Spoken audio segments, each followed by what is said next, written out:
Live from the 607, it's the Ocho Duro Parlay Hour, where we're talking everything going on in the world of sports. Join in the conversation on social media with the hashtag ODPH, because here we go. Instead of looking deep inside, every word I have to say, keep it simple. Welcome to an all-new edition of the ODPH podcast, better known as the Ocho Duro Parlay Hour. What's happening, everybody? Thank you so much for joining us this week. My name is Ken M. Joining me in studio, as always, you know him. He's the co-host. His name is Padawan J. Due to recent rumblings and reports on Twitter, we may or may not be a notable account on Twitter anymore. It's subject to change. We'll find out. Yeah, there's going to be a lot of things going on in the social media, so you definitely want to make sure you're following odphpodcast.com and get all the latest going on, because the social media accounts are all right there. So we'll find out our Twitter status within the next few hours, along with Facebook, Instagram, TikTok, you name it, we're on there. Also, check out the TeePublic store, the Patreon link. Shout out to all our amazing patrons. The blog section of Parlay Points, the classified section, which has friends of the show, such as 3FN Podcast, the directory, which, Pat, how many providers are we on? 113,000. Sounds about right to me. I'm not arguing that. Also, we have on the front page of the website the official ballot for 607 TWS's Brody Awards. So if you want to get your vote in, and you definitely do, for the best of pro wrestling in 2022, make sure to click on the link and get it in before December 29th to be counted. Well, let me help you do a little legwork, so some of you might not look. You go right to the webpage, scroll down a little bit. Once you get past the player, it's right there. Boom. Just click on the link, fill it out. Got to fill out every single questionnaire. We got some votes in already, and it's definitely making the rounds on the web. So you definitely want to make sure your voice is heard for this year's competition, which will be the first show in January. And then the Cheersies are coming out, too, for the comics. Hey. So definitely stay tuned for that, but we'll talk about that on tomorrow's podcast. So you want to make sure you're following on your favorite podcast player, and you won't miss a minute of the content. That's how easy it is. And then also, if you get lost, make sure you use the hashtag ODPHpod on social media, and you can find out everything going on with the ODPH podcast. But kicking off this sports edition, though, as we do each and every week during the National Football League, we recap the week that was with our locks and leaps. So, Pat, kick us off. Yeah, so we're going to start with my lock, and I chose the Dallas Cowboys to beat the Houston Texans because, well, Houston is the worst team in the NFL, at least by record. Absolutely. And they did. However, it was only by the 4 points, winning by the final score of 27-23. Dak Prescott, 24 of 39 for 284 yards passing, 1 touchdown, 2 interceptions. Davis Mills, 16 of 21 for 175 yards passing, no touchdowns, 1 interception. Damian Pierce led Houston for rushing, 22 carries, 78 yards, 1 touchdown. Ezekiel Elliott led Dallas for rushing with 15 carries, 62 yards, 1 touchdown. Dalton Schultz was the leading receiver for Dallas with 6 catches, 87 yards, no touchdowns. And then Chris Moore led for Houston with 10 catches, 124 yards. God damn. And no wonder he's at the top of the waiver wire this week. And no touchdowns. Well, this game can be very easily summed up as Dallas slept on Houston. They took them too lightly. And this is a situation that if Dallas is really going to be a contender in the playoffs, which all signs point they're going to go in there, there's no question of that, they need to have a little more sense of urgency when it comes to defeating the lesser talented teams and really make sure that you don't lose your playoff seeding, because now as we're going into crunch time, this is where it all comes into play. Dallas looked flat. Houston has nothing to lose. They're playing with house money. Literally. So the fact they're showing up and giving teams such as Dallas a tough time is very telling of who is really focused on closing out the season strong. Dallas, though, I will admit, had injuries on the defensive side. Sure. But they also came up clutch when they needed to, but it's a situation that the offense needed to get rolling quick. It didn't. And when it came up clutch late, it bailed them out because they were on that last-minute drive, too.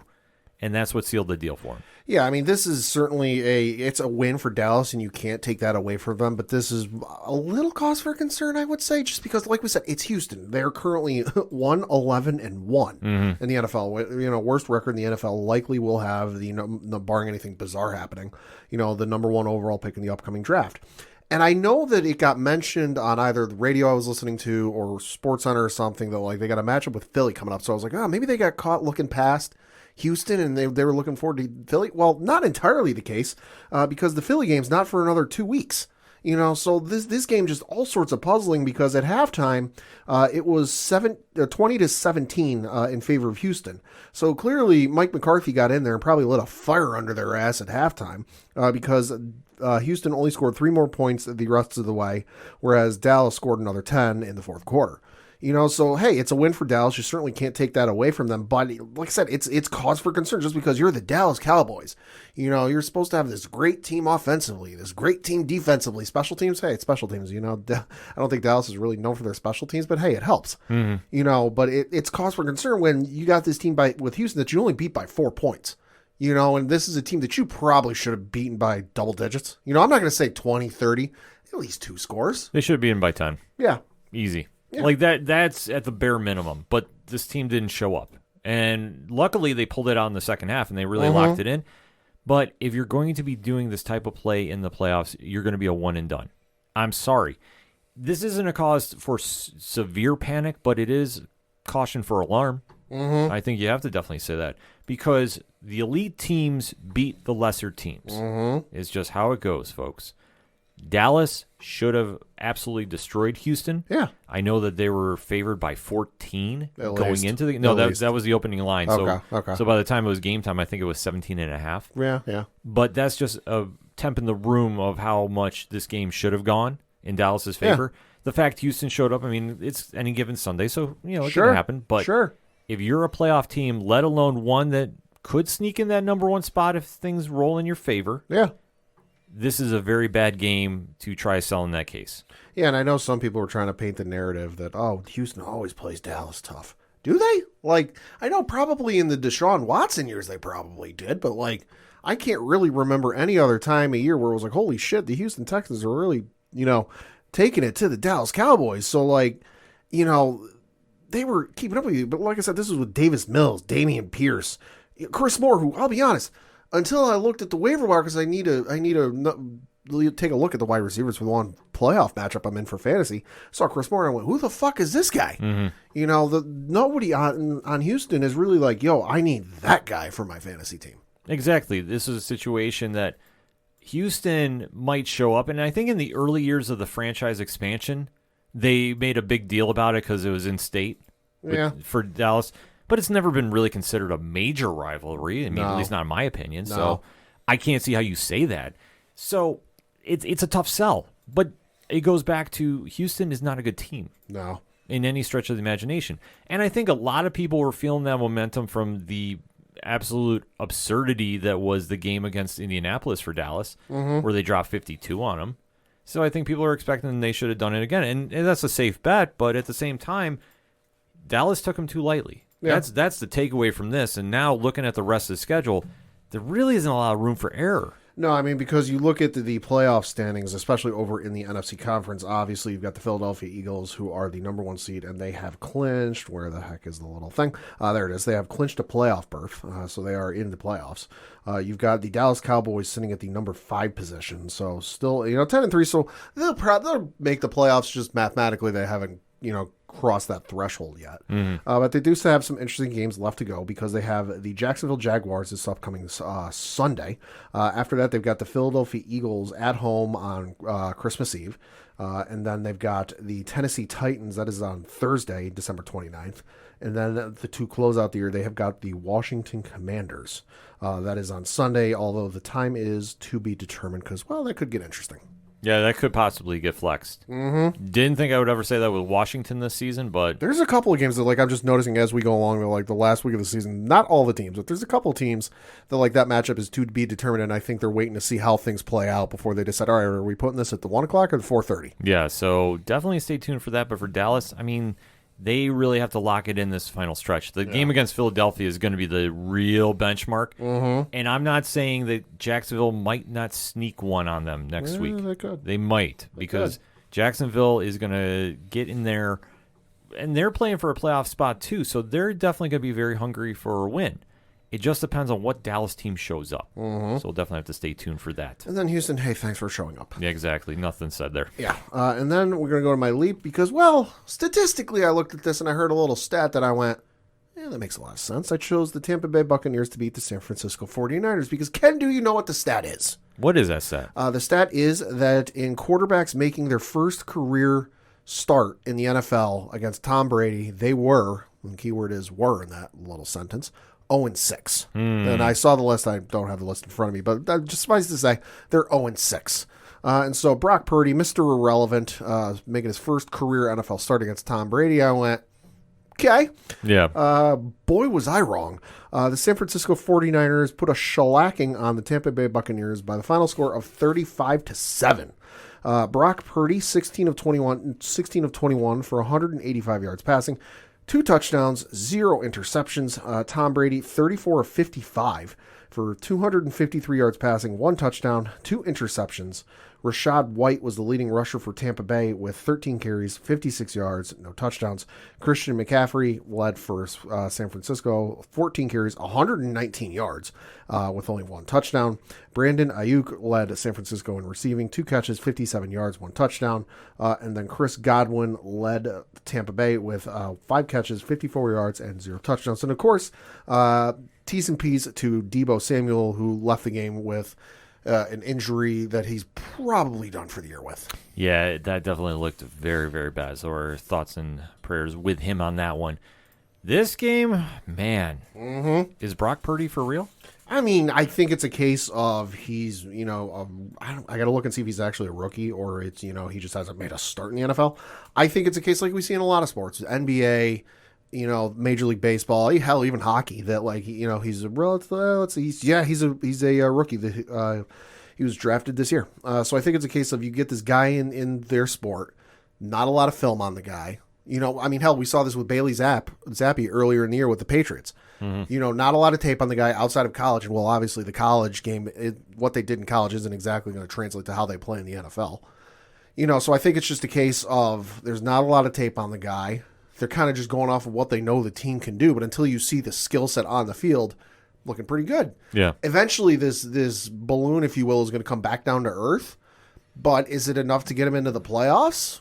Maybe. They certainly have a fantastic team, with a fantastic offense. Now, that fantastic offense is hinged on Deebo Samuel being there. So if Deebo Samuel somehow miraculously makes a comeback, which I don't think he will, if Deebo Samuel's there, they can make a decent run in the playoffs. Without Deebo Samuel, that's going to be tough because the defense can only get you so far. Yeah, that's going to be the question about how much Purdy can really propel this offense. We know Jimmy G was trying to come back. I haven't heard anything more about. I think it's still a case of he might, and that's like all capitals, italicized.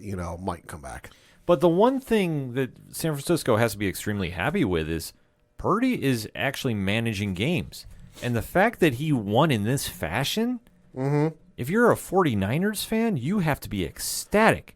Not saying that you're going to count your chip for the Super Bowl just yet, but you're going to get in there and actually compete. So looking on the injury report for the San Francisco 49ers, according to David Lombardi of The Athletic, quote, San Francisco head coach Kyle Shanahan said Tuesday that he expects Deebo Samuel, knee/ankle, to return to game action in 3-ish weeks. Well, then if he can get in the playoffs, that's the time they need him. I'll say so 3-ish would put them at the final week of the season, and I'm willing to bet they'll probably if it's a case of like win and they're in, he might play, but if they got a playoff spot secured, sit him for the first round of the playoffs. I think they sit him no matter what. I don't think they're going to take any chances with him because if they can keep this offensive force healthy, they're going to, and Deebo is so crucial to making that offense run. This defense is scary too. Yeah. Holy fuck. Like, that's the one thing that we don't ever talk about. Well, I think it's because we're East Coast. And admittedly, unless it's San Francisco playing one of the marquee, like, big name teams that, like, draws a big viewership crowd, we really don't see the 49ers games here on the East Coast. Yeah. Like, if it's, San Francisco versus Arizona, unless it's on, like, a Thursday night game or it happens to be on the Sunday night game, odds are if it's one of the 4:30 games, we're probably not going to see it. Right, but if you think about it, start going through the defensive names other than Nick Bosa. Right. I mean, who really jumps out at you? And this isn't a slight against them. I want to stress this because somebody thought I was talking down about them. No, this is perfect because they are flying under the radar of teams that are get all the spotlight on, and sometimes people tend to go over the top because they want to get the highlights. I mean, the only name I recognize, and that's because he asked Brady for an autograph on a football after the game, is Dre Greenlaw. Yeah, which fucking half a game. 15 total tackles, 10 of them solo tackles, and he had one pass defended. Yeah. Fucking Christ, that man was everywhere. Exactly. He had an interception, too. Yeah. That was the game winner, I believe. I should say game winner because they were up 35. It cinched it. It cinched it for him. It basically cinched them. I mean, that was the whole thing. When you play this lights out, and like I say, they're flying under the radar, and that's what I think really excels with this team. Yeah. That you don't have anybody that's really trying to go above and beyond to get on the highlight reel. Sure. They're playing so solid, and they are just a physical team, too. They're like you said, they're flying under the radar because, I mean, looking at the standings, they're in the number 3 spot in the NFC for the playoffs because they're the division leader out there. But you've got Philly in that conference who's 12-1. Mm-hmm. Fuck. You've got the Minnesota Vikings who everyone's focusing on because everyone's trying to figure out what the fuck is going on with them from the perspective of the luckiest team in the NFL. Exactly, just from the differential and just how they're winning games. Everyone's trying to figure that shit out. You've got everyone trying to figure out what the hell's going on with Tampa Bay and Brady. You've got Dallas and everyone focusing on Dallas because the NFC least is now pretty damn good. Mm-hmm. And then just with the Giants and everything else. So it's like there's 5-6 different storylines going on in the NFC where the 49ers, honestly, if things play out that way, I'm not saying they could get to the Super Bowl.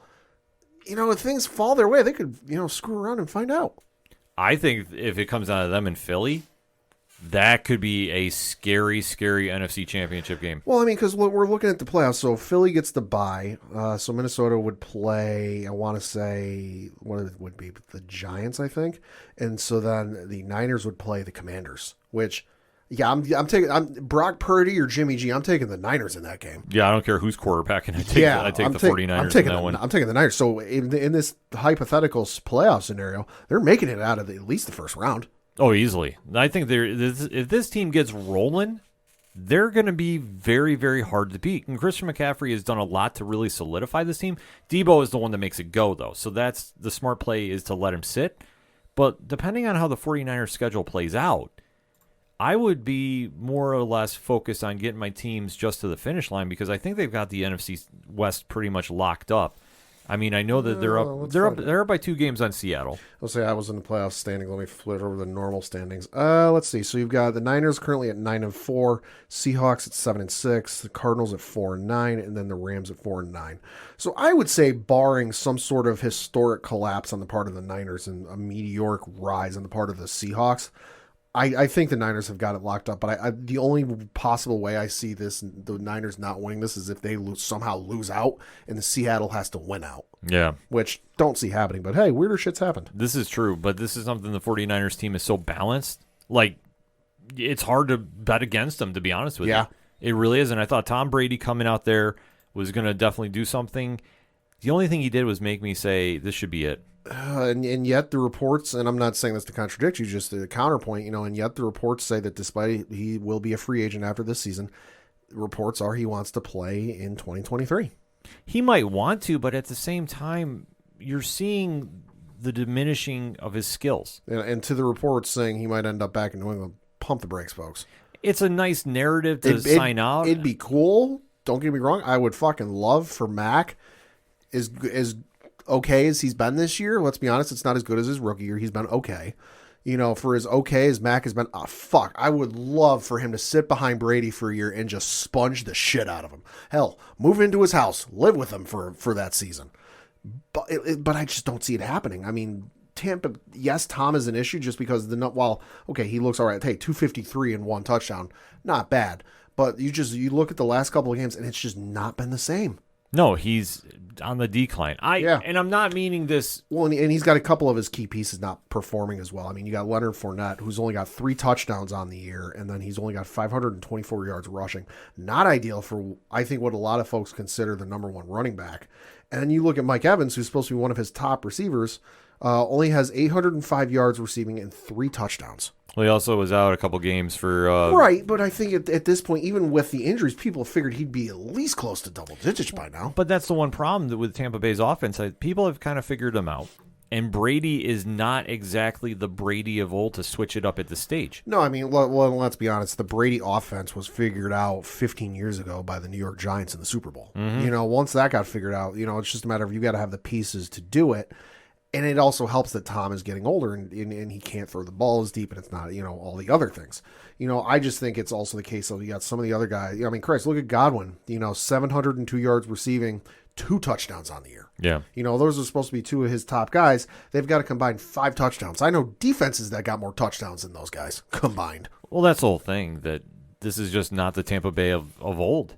And I shouldn't say of old because Brady's only been there a couple years. A couple of years, yeah. But this is where Brady is really showing his age. And this might be tough for a lot of fans to deal with. Mm-hmm. But he is starting to look on that decline like Peyton Manning did in his final year. Peyton did, Brett Favre too, yeah. Everybody does it. You don't beat Father Time, no matter how hard you try. Brady's been lucky, but luck is running out. And I think for this team, if you look at their standings, they're 6-7 in that awful NFC South. That fucking NFC South is just hot fucking garbage. Yeah. You've got the Tampa Bay Buccaneers, who, let's face it, folks, as bad as the division is, somebody has to be in first place in that division. Mm-hmm. And that happens to be Tampa Bay right now, who is 6-7 with a 6-7 with a 462 win percentage. You've got the Carolina Panthers, who are 5-8 with a 385 win percentage.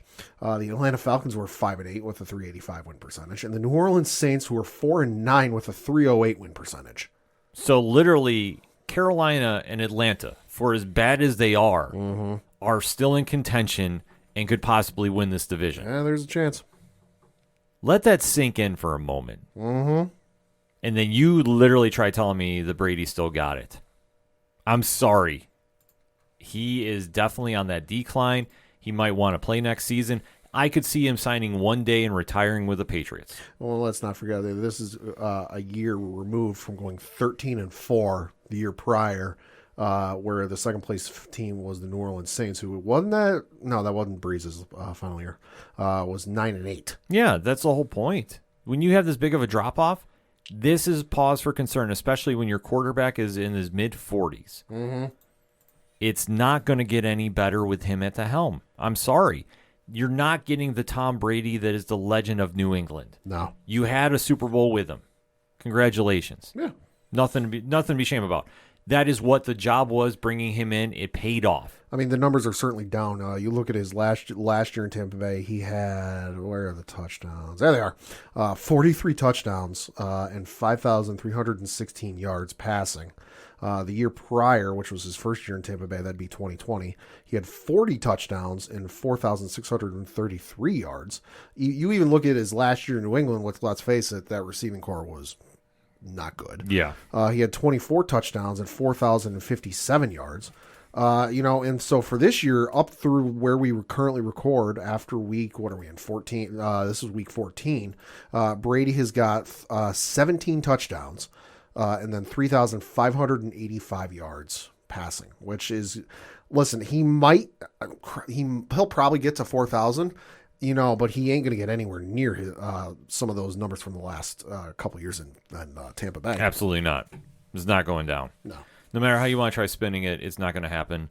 And if they have to run into the 49ers again in the playoffs, it's going to go the same way. Yeah. Mark my words. But what else can you really say about the 49ers? They're playing with that kind of Cinderella feel to them a little bit. And they definitely have some interesting games to close out with. Yeah, so the 49ers have the Seattle Seahawks this upcoming Thursday. That game is in Seattle. That's going to be a good game. Oh, yeah, it will be. And then they've got the Washington Commanders on Christmas Eve. Then they've got the Las Vegas Raiders. That is in Vegas. And then they've got the Arizona Cardinals to close out the year. That game also to be determined on time. Well, I don't think they're going to get flexed because of what happened with Arizona. Well, I don't think you can really flex them. It's just a matter they got to figure out where they're going to put them. Yeah, I think the games that they might sprinkle some of the meaningful games, early, but a lot of them will probably just get put early on the early slate. And I think that this one will be an early 4:00 game. Probably. Yeah, I'm not looking at anything special about it. Yeah. But I am looking at the special team, and that's the 49ers, who had an impressive win. Yeah, and then you got the Tampa Bay Buccaneers, who have the Cincinnati Bengals this upcoming Sunday. Then they've got the Arizona Cardinals. That is on Christmas Day, or should I say Christmas night. That's the Sunday night game at 8 on NBC. Then they've got the Carolina Panthers on New Year's Day.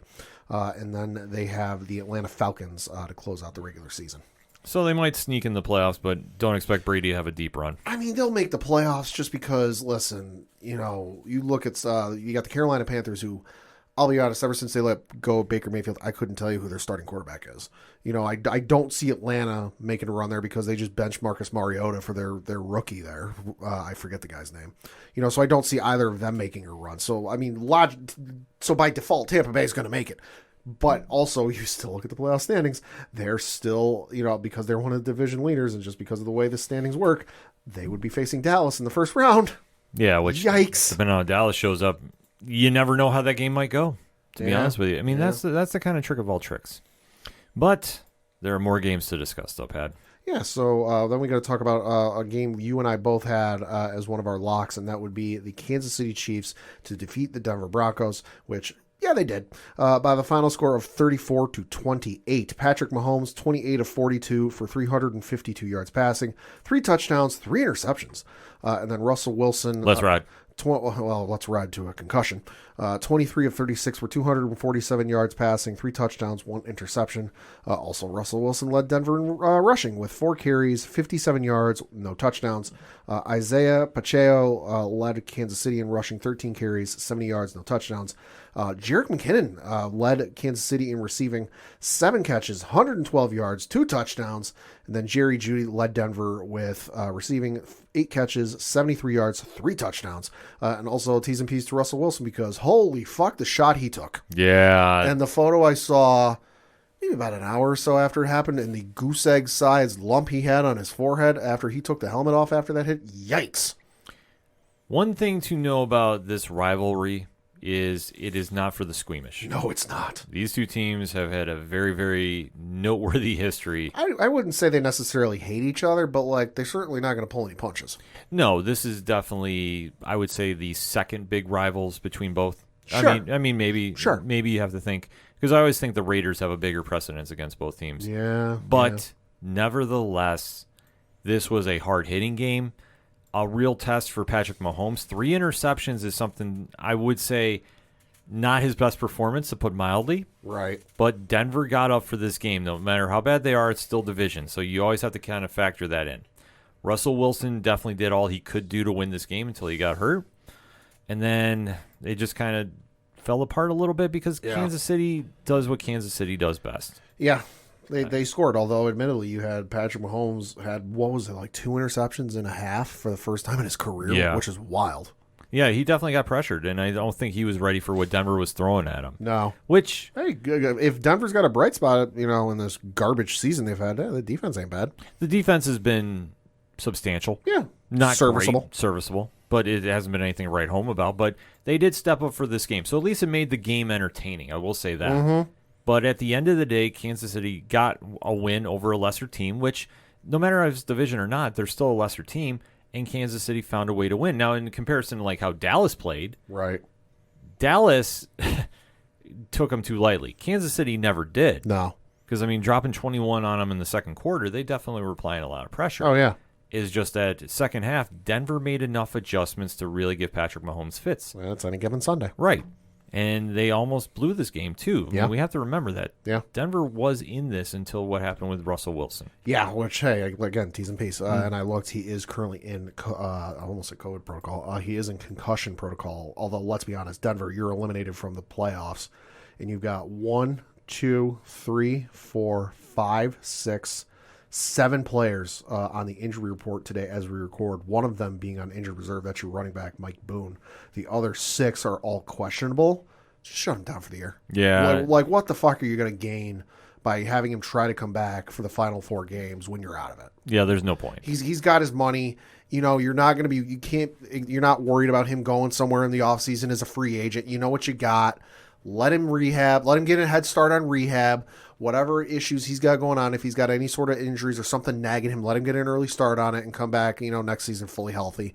And then just look at what else you got with the team. You're eliminated. There's no point in rushing him back. No, there's absolutely no point. So Denver should just be looking at the offseason. Kansas City, though, definitely had to have this win because obviously they want to try getting the first seed in the playoffs. Yeah. For the AFC. And Although it'll be a little tough. They need some stumbling from Buffalo because Buffalo currently has the number 1 seed in the AFC, and that despite the identical records, it's because of head-to-head matchup. Yeah, so it's going to be playoff football from here on out for both teams, Buffalo and Kansas City. But looking at Kansas City's schedule, if they really want to get that home field advantage, which I feel they need to win, I'm not saying this because I'm a Bills fan. No, I agree. But I think Kansas City struggles when they got to travel. Have they had a playoff game outside? And I'm not talking Super Bowl. Have they had a playoff game outside of their home stadium in Patrick Mahomes' career? Maybe one. Maybe one. It's a small number, but they do not have an easy schedule. That is for sure. So this upcoming Sunday, they're playing the Texans down in Houston. Then they've got a home game against the Seattle Seahawks on Christmas Eve. They've got a home game against the Denver Broncos on New Year's Day. And then the final game of the year is against the Las Vegas Raiders in Vegas. Woof. Well, 2 of those games definitely stand out, Seattle and Vegas. Uh-huh. Denver without Russell Wilson, I don't know. I mean, I do expect them to give him a challenge, but I don't expect a lot from that game. Yeah. And then obviously Houston is Houston. And then for Denver, just because I'll be fair, good God almighty. Have fun with this last 4 games, folks. Listen to this one. So this upcoming Sunday, they've got the Arizona Cardinals. And after that, they've got a road game playing the Rams. That is on Christmas Day. Merry Christmas. You get to go to the Rams. And then after that, on New Year's Day, they play the Kansas City Chiefs. And then they've got a home game against the Los Angeles Chargers to close out the regular season. And the Chargers game could always be 50-50. That could always be 50-50. Oh, gee, that's a rough stretch. It's a rough stretch, especially for a team that is not good. No, it's not. No, so Kansas City, though, they got the work cut out for them. Denver, thanks for showing up. Just get to the end of the season already. Broncos country. Get well soon. Let's ride. And then we got to talk about one of your leaps, which was the Pittsburgh Steelers to beat the Baltimore Ravens, which they did not, which Baltimore won by the final score of 16-14. Tyler Huntley, 8 of 12 for 88 yards passing. Wait, seriously? Wow. Yeah. 0 touchdowns, 0 interceptions. Anthony Brown, whoever the hell that guy is, also got into the game. 3 of 5 for 16 yards passing, no touchdowns or interceptions. 2 quarterbacks from Baltimore, even not named Lamar Jackson, under 100 yards passing. Wow. And then you had Maserati Mitchell Trubisky, 22 of 30 for 276 yards passing, 1 touchdown, 3 interceptions. Najee Harris led Pittsburgh for rushing, 12 carries, 33 yards, 1 touchdown. J.K. Dobbins, making his return for the Baltimore Ravens, led with 15 carries, 120 yards, 1 touchdown. God damn. You had Demarcus Robinson lead Baltimore for receiving 5 catches, 52 yards, no touchdowns. And then Deontay Johnson led for Pittsburgh in receiving 6 catches, 82 yards, no touchdowns. And the one thing we have to note, Kenny Pickett was pulled from this game into concussion protocol. Super fucking early, apparently, because he only had 1 attempt. Yeah, it was early in the first quarter, and he tried coming back out, and then they pulled him out again. And reading off the injury report for the Pittsburgh Steelers on ESPN.com, this is according to Teresa Varley of the Steelers' official website.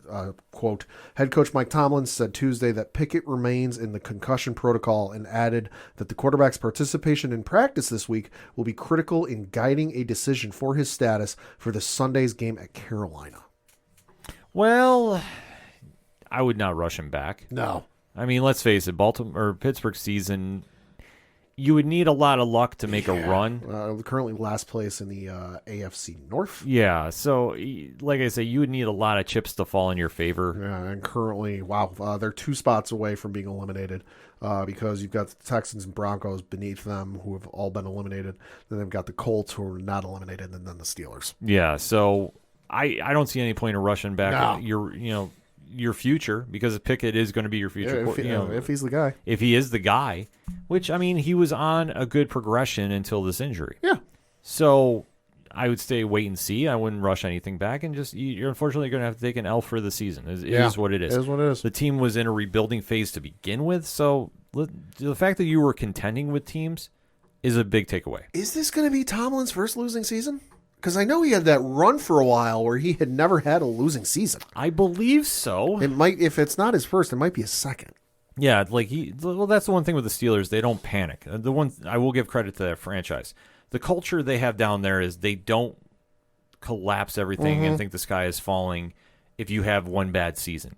If it starts progressing more, then they will make a swift decision. Sure. But I think for this season, they understand what happened, and obviously with this game, the fact the Steelers were still in this after losing Pickett is very telling. The only thing I would say is you can really tell that Pittsburgh is not the Pittsburgh of old. This is a Baltimore team led by Tyler Huntley, not Lamar Jackson. And the fact that they jumped out to you early, 13-7 at half. Yep. It is what it is. I mean, that's the thing with Steelers football right now. Tyler Huntley in his third season out of Utah. Yes. So we obviously know that he is the backup. He is just trying to hold on until Lamar Jackson can come back from that knee injury. Right. This is a situation that Pittsburgh could have snuck one out there, but they didn't. And it's nothing against Trubisky is just not clicking down in Pittsburgh. I'm sorry. It's not happening. And I feel bad because Needs that Buffalo cold weather. he needs it. He needs to be the backup. Needs those wings Exactly. and the tables. Let's ride. Sorry, wrong team, but that's the kind of the knee-jerk reaction because I would love to see Trubisky back as the number 2 in Buffalo. Because when he comes in, he closes games. It's a proven fact. But in this situation, he couldn't come out and close. And Baltimore, listen, kudos to them for winning a gritty game. You know, when we talk about division games too, Pittsburgh and Baltimore will forever be the rivalry in the AFC North. No matter how bad these teams are, they will definitely show out, and they did. And this was a fun game to watch, albeit, though, it was not with the star players. Right. So we got what we got out of it. Baltimore sneaks away with a much-needed win. And then we kind of go from there with the schedules because there really isn't a lot to write home about with this one. No. So looking at the schedule for the Baltimore Ravens, they've got the Cleveland Browns this upcoming Saturday.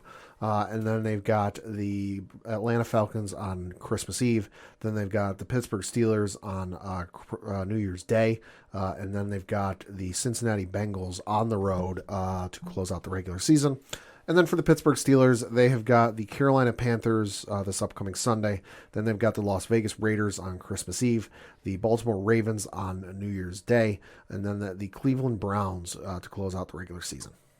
So it's going to be an interesting time to see how this all plays out for Baltimore. Pittsburgh just got to make it through the end of the season. Yep.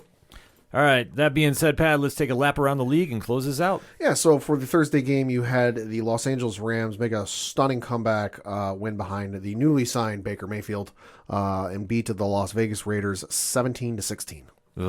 Bad game for the Raiders. Collapsed late in that fourth quarter, if memory serves me right. Something like that, yeah. But for Baker Mayfield, the redemption story for 1 week, Yeah. which, listen, it's a feel-good story. I'm not going to take anything away from that.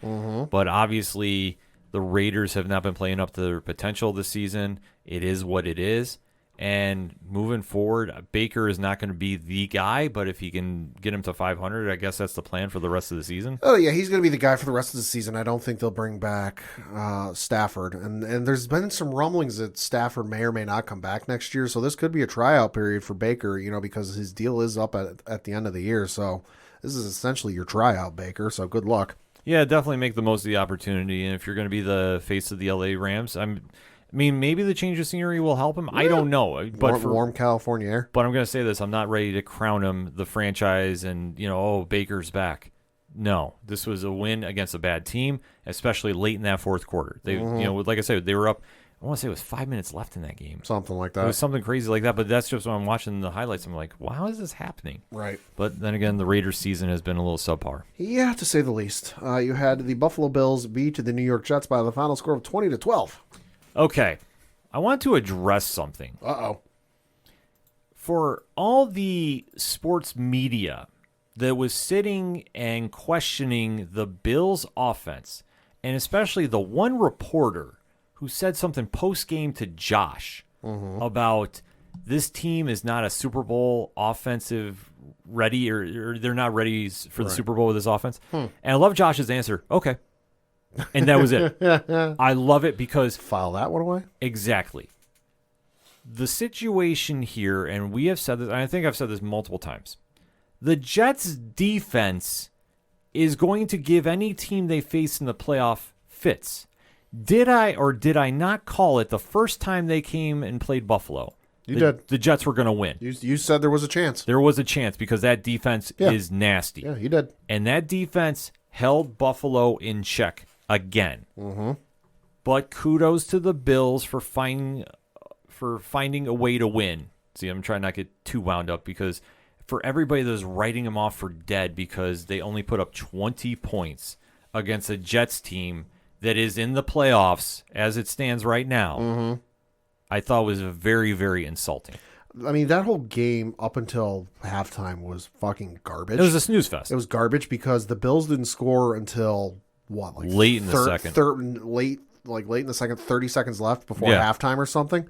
You know, so there was a chance this game was going to go to halftime scoreless, and then they figured shit out, and people started scoring in the second half. Well, right, because the teams were very evenly matched on the defensive side of the ball. And especially for the Jets, you really don't know what you have with Mike White yet. Like, you have an idea. You got a fractured rib at the least. But I will give him credit. Came back out there and tried winning at all costs. God damn. And if you're the Jets, that's the guy you rally on. Well, I saw the hit he took early in the game. Yeah, from Milano? From Milano, where it was the shot to the chin, and he left. I'm like, oh, there's no fucking way he's coming back. Right. And then later in the day, I was reading a thing about how he came back twice. I was like, what the fuck is this guy made of? Yeah, no, this guy wants to win for this team. And if you're a Jets fan, this is the guy you rally on. Like, does he have the potential to be good? Maybe. Yes. I'm fully sold. He does have the potential. You need to get him more weapons. And I will say that Bam Knight and, when they get Breece Hall back, that's going to be a nasty 1-2 punch at the running back position. Wide receiver, I would definitely go find somebody in this offseason. Yeah. I know Corey Davis was injured, and he really had a shutdown game was a factor this game. Oh, yeah. But if they can get some more weapons around him, they could make a real difference. I'm not saying they're going to take the division, but they'll be a factor, and I guarantee you this. The Jets will be a problem for anybody they face in the playoffs. Yeah. Doesn't matter if it's Buffalo. Doesn't matter if it's Kansas City. That defense is very, very nasty. Right. And they're not afraid to punch a team in the mouth. And they definitely gave the Bills all they could handle. This was not a pretty game by any stretch of the imagination, like Pat alluded to. The first half was a snooze fest because the Bills couldn't figure anything out. And Josh looked a little lost. However, though, he did find a way to win. The second half was much improved, and they definitely capitalized on those improvements. So for anybody to sit there and say, oh, Buffalo's not ready for the playoffs, they're 10-3. They're the number 1 seed in the AFC. Relax. They'll be fine.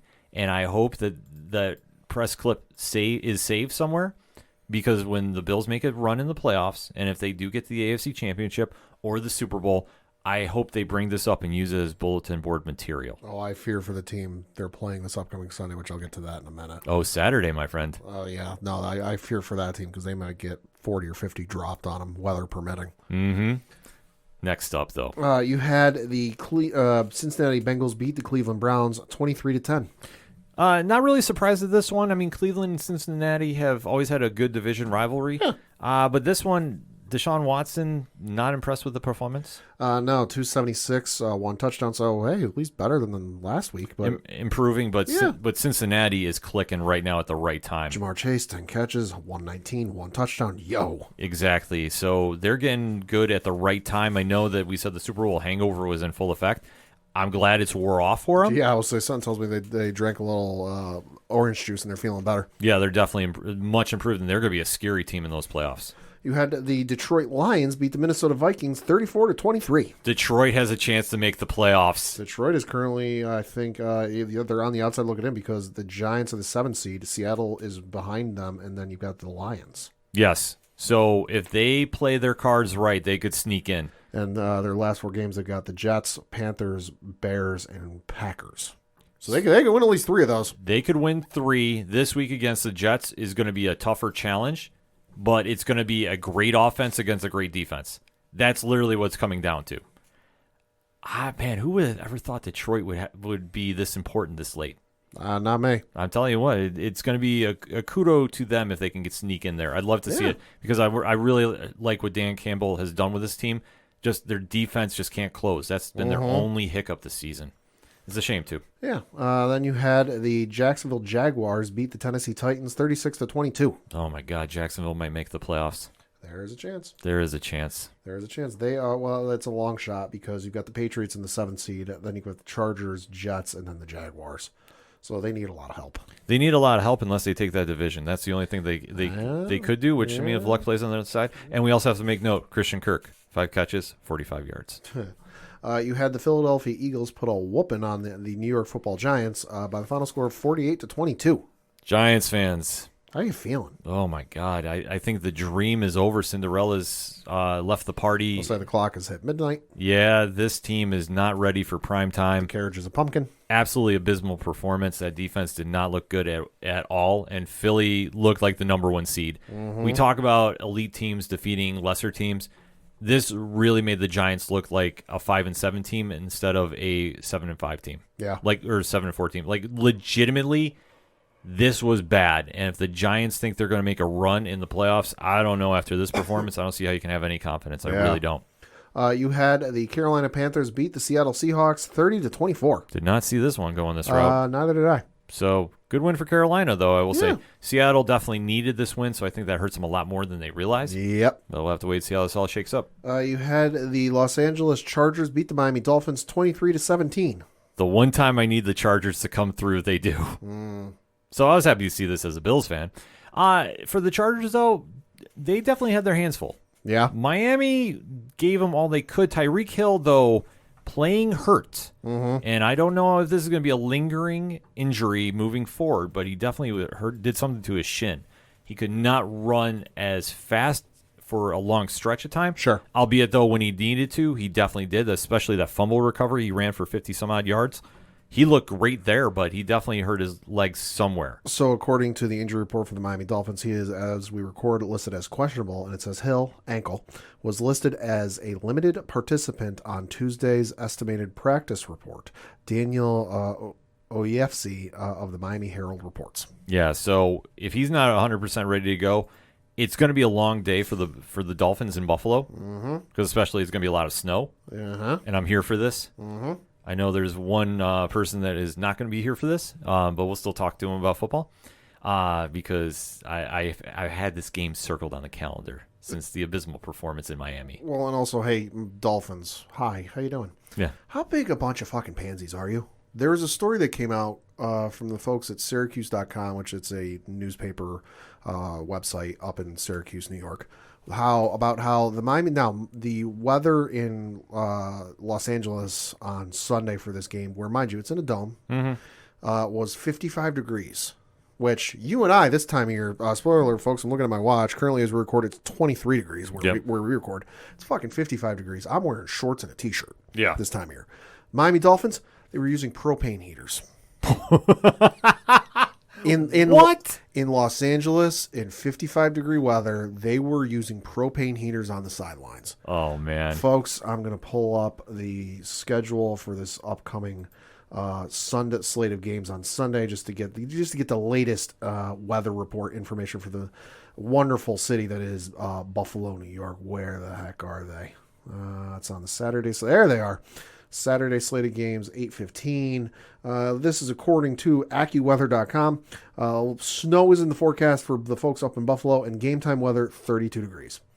So y'all motherfuckers were using propane heaters in an indoor facility in 55-degree weather, and y'all are about to be outdoor with snow on the ground, because I'm willing to bet they still got a decent amount of snow from that snowstorm a couple weeks ago. And it's going to be fucking 30 degrees. Yeah. You're going to freeze. I'm here for this. I'm so here for this. I know I'm going to be talking with not only one in particular Dolphins fan, but I'm going to be talking with a few. And, we'll see how this all plays out. But the colder, the better. Bring it on for Saturday night. I can't wait. And then one last game, we got to talk about the Monday night game, which was the New England Patriots, who beat the Arizona Cardinals by the final score of 27-13. Well, we do have to give a shout-out to Nelson Aguilar. Yeah, we do, because there was a moment during the game where Patriots wide receiver Devontae Parker made a catch, got tackled, went to the ground pretty hard, and then came up very visibly dazed and didn't quite know where the hell he was, couldn't get set. Now, there are supposed to be individuals in the stadium keeping an eye for this sort of thing for the NFL and telling them the refs when to stop the game because, hey, check that guy. He might have a concussion. They missed this one. Nelson Aguilar, another one of the Patriots wide receivers, realized what was going on, got the ref's attention on the field, and they stopped the game and pulled Devontae Parker from the game, which it turned out he did have a concussion. So the NFL is going to be looking into the handling of this because the spotters they have for this, which, have been given extra scrutiny since the Tua situation earlier this year, dropped the ball on this one. Yeah, this is definitely very scary. So kudos to Aguilar for catching that. Yeah. Because that is no joke. No. And I'm so glad he caught him in time. So definitely kudos to that. Yeah. That game was, though, like you say, it was very, very cursed. Very cursed because, what was it? Then you had Kyler Murray on the third play from scrimmage go down, and it is a ACL tear, so he's out for the rest of this year, and the Lord knows how much into next year. So you had Colt McCoy step in. Colt McCoy did serviceable, 246, no touchdowns, 1 interception. Just that offensive line was getting eaten alive all night by the Patriots defense. 6 sacks on Colt McCoy from the Patriots defense. Good Lord. Yeah. And also, holy fuck, the number of penalties and stupid penalties that Arizona was getting during the game. They had 8 penalties for, and this, mind you, this is accepted penalties for 48 yards. And a lot of them weren't like, oh, false start, oh, pass interference, oh, holding. No, it was like illegal. There was at least 2 or 3, maybe even 4 illegal shifts. Yeah. Where wide receivers or somebody else would not be set before the play. It was just, they were like, Troy Aikman during the game was even going, this is a dumb penalty. Like, you're professionals. Why are you doing this? Yeah, there was a lot of really questionable stuff going on there. So, you got to take a real fine look at how everything was shaping up there because it was just messy. Like, that's the easiest way to describe it. It was just messy. Yeah. And then Matthew Judon, second half. And then where was the other one? It was Josh Uche had at least 1, maybe 2 sacks himself, which, goddamn. Or no, he had 3 sacks on the night. That's right. Josh Uche had 3 sacks for the Patriots. So it was a good, fun game to watch. Definitely a fun game to watch, and definitely a lot of headlines coming out of this week's NFL action. So definitely hit us up on that hashtag ODPH pod. What is your thoughts about the week that was week 14 of the NFL? Let's have that discussion, shall we? We're going to take a quick break. We'll be right back. Do not adjust your dial. Or, your phone, your watch, or whatever the heck you're using to listen to the awesome podcast you're currently listening to. I am the Duke of Nerds, Tyler Mack, and I am here to tell you that being a nerd can be a bit overwhelming, especially after 30. Life moves pretty fast in our nerd culture, and if you don't take the time to notice things, you miss out. That's why I'm here.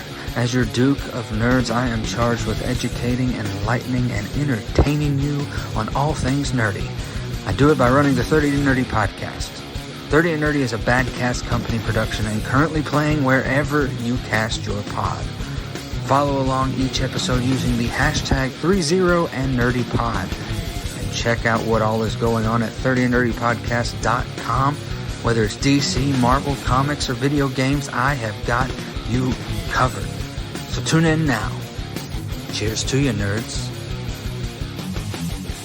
Coming back for another segment on this edition of the ODPH podcast, and we have to recap one of the more interesting nights of UFC action in recent memory, and I don't think for all the right reasons. For a multitude of reasons. Yeah, so let's talk about this, Pat. What went down? So this was UFC 282 taking place this past Saturday from the T-Mobile Arena in Las Vegas, Nevada, where there was a reported attendance of 18,455,000, a gate of reportedly $4.4 million.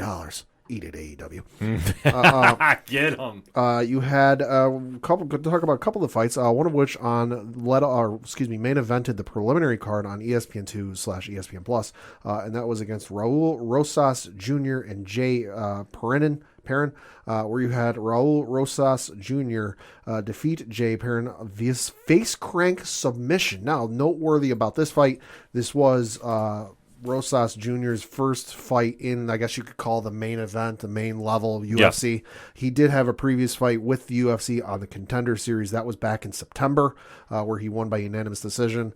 Then he had this main debut, I guess you could say. Of note, I saw a little thing, can't dig it up and find it. He's at least the youngest, if not tied for the youngest win in UFC history because, folks, he just turned 18 a couple months ago. His birthday's on October 8th. He was born in the year 2004, which makes me feel fucking old. Yeah, you're telling me. So he just turned 18. He's not even 18 and a half. He's like 18 in like percentage points. So kudos to this kid. Career record now 7-0. Made a big statement on a big spotlight profile matchup. And goddamn, that face crank looked like it hurt. Yeah, the fact that he got a face crank on, especially at that angle he did, because he was pressed up against the cage on Perrin's back, and then he cranked the hell out of it. It was an instant tap. Like, Perrin had nothing to defend it, and it's no shame against it, but it's just he was going down, and just Rosas just completely got the good angle on it. And I love the one video I saw, which was a family watch party his family was having watching the fight. They were more subdued than the crowd in Vegas was, because I saw the Vegas reaction where everyone's like jumping up and down and waving the Mexican flag because he's from Mexico. You know, the family, they were cheering and they were happy, but it's like you'd expect them jumping up and down, fist bumping, yeah, and it's like they're applauding, going, yeah.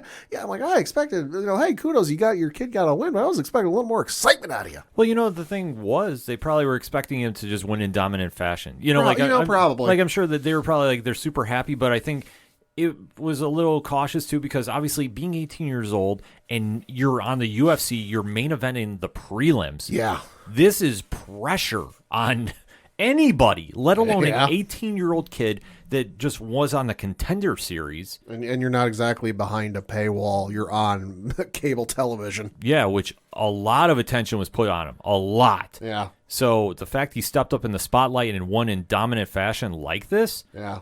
Big move for the UFC. I have no idea what they do with him next. I think we'll see him back in the cage in a few months, maybe. I would say they'll probably give him some time to really develop and really hone his skills a little more. But I'm telling you what, we talk about the next big thing. I'm not ready to crown him, but seeing how he handled himself in this spotlight, I definitely would say I feel more comfortable, pending on what he does next, to see that maybe we have a star on our hands. Maybe. Looking at the rankings on UFC.com/rankings in the bantamweight division, because that is the weight division he fights in. Currently not ranked. They list that 1 through 15, so probably right outside the top 15. I'd say maybe one more fight, one more noteworthy fight, he might crack that top 15 status. We'll see. Yeah, I would say you can't have him crack the top 15. Like, I understand that we live in a weird day and age where if fighters are charismatic enough, they get bumped up the rankings really fast. This is a situation, let him simmer in the lower tier of the division for right now, because he could definitely rise through those ranks very quickly if he stays on task. It just depends on his age and maturity of being at this level and this profile right now. Because if you really start believing your own hype, that train can go off the tracks very, very quickly. We have seen this time and time again in the UFC especially.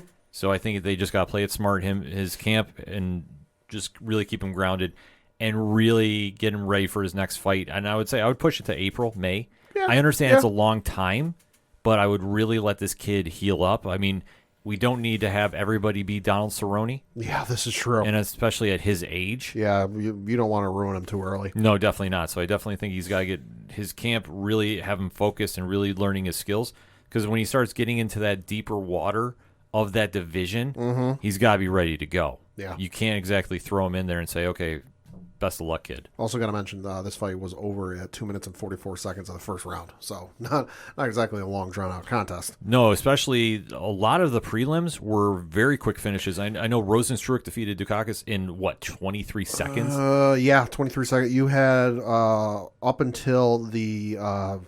you had a string of early submissions, because the first fight on the pre-prelim cards, that's the ESPN Plus, the UFC Fight Pass, that first one went TKO. Then you had a submission win, TKO, to close out the early preliminary card. Then the prelims, you had knockout, submission. Then you got into the main event. So there was a string of fights where this was over quick. Yeah, and I believe that Dana White actually gave the performance of the night to everybody who had a finish on this card. Yeah, so looking on the Wikipedia page for UFC 282, it lists performance of the night to 1, 2, 3, 4, 5, 6, 7, 8, 9 folks.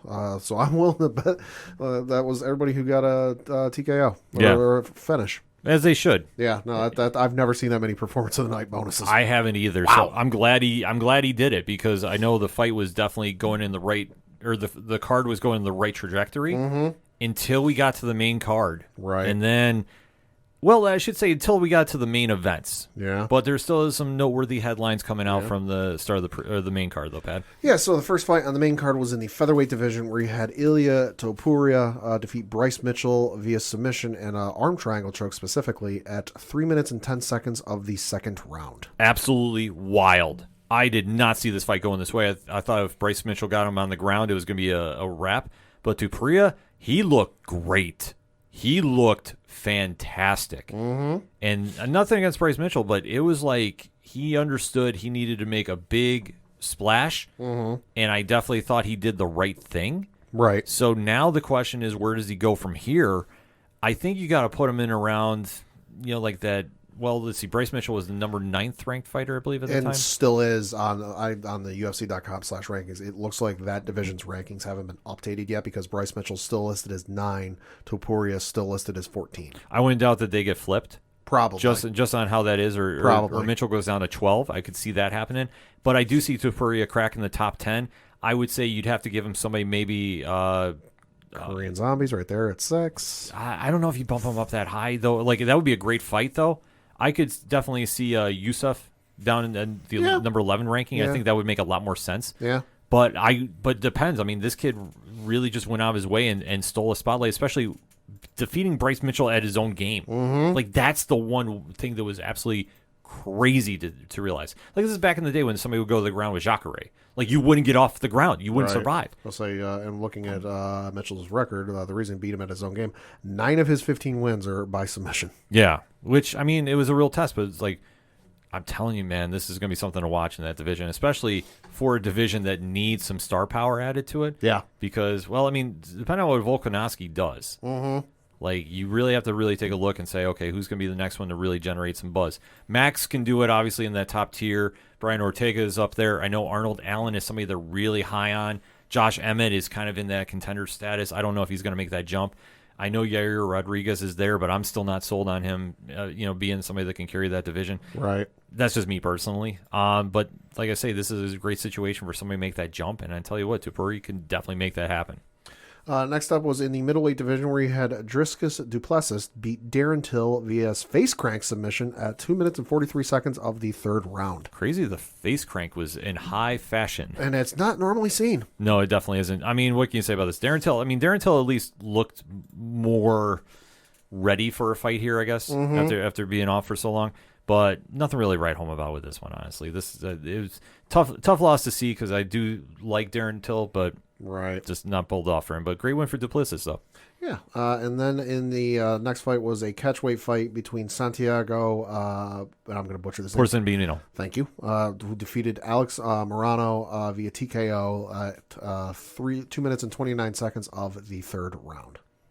Porzenbino. That's the proper name, so I apologize for that. But, yeah, no, Santiago, remember, this was the fight that they had to do the catchweight because Robbie Lawler had to pull out because of injury. So this one, no real shock here. Solid fight. Morano, I give him all the credit in the world for taking on short notice. Yeah. And, obviously, Santiago, good win for him. Yeah. Enough said. And then we get into the co-main event of the evening. Boy, oh boy, here we go. This was in the lightweight division where you had Paddy Pimblett defeat, and I put that with an asterisk, Jared Gordon via a unanimous decision, 29-28, 29-28, and 29-28. All right. So this fight, I don't exactly know how the judges could score this.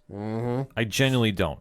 This fight did not make a ton of sense to me on this because I'm going to read off some of the stats, the measurements of going on here. Okay. So total strikes, Pimblett, 97 of 194, Gordon 100 of 143. Significant strikes, Pimblett 63, Gordon 58. Headshots, Pimblett had 33, Gordon 30. Body shots, 13 for Pimblett, 14 for Gordon. 17 leg kicks for Pimblett, 14 for Gordon. Control, 0.35 seconds for Pimblett. 6 minutes and 28 for Gordon. 3 takedowns for Gordon.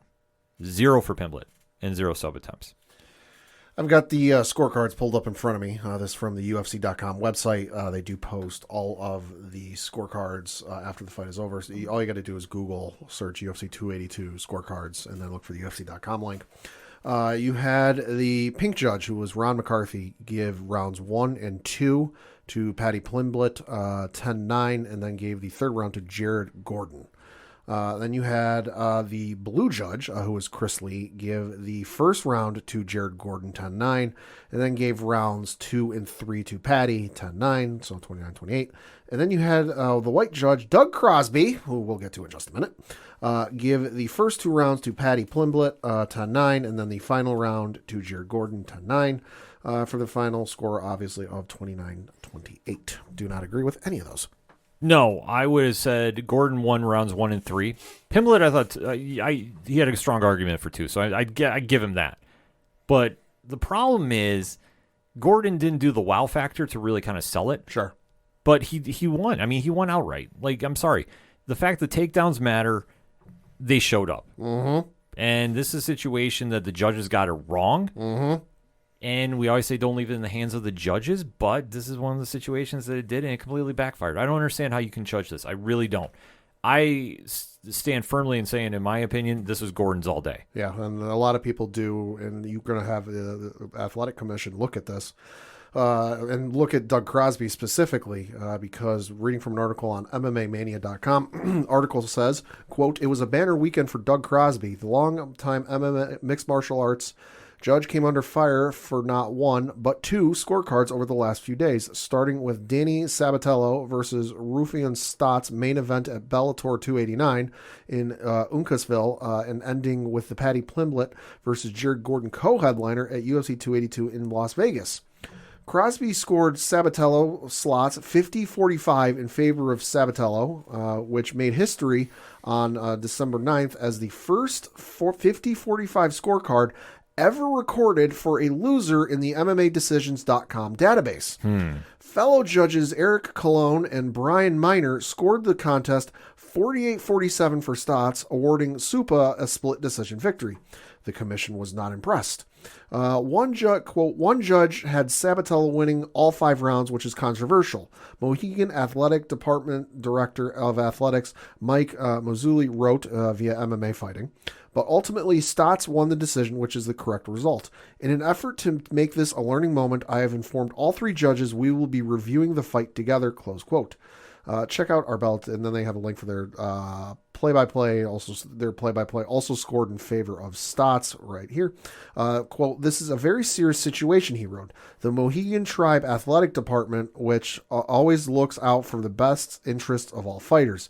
In the past, the Mohegan Tribe Athletic Department has sanctioned officials that are not performing to the level that is required. Such sanctions, when they occur, are not made public," close quote.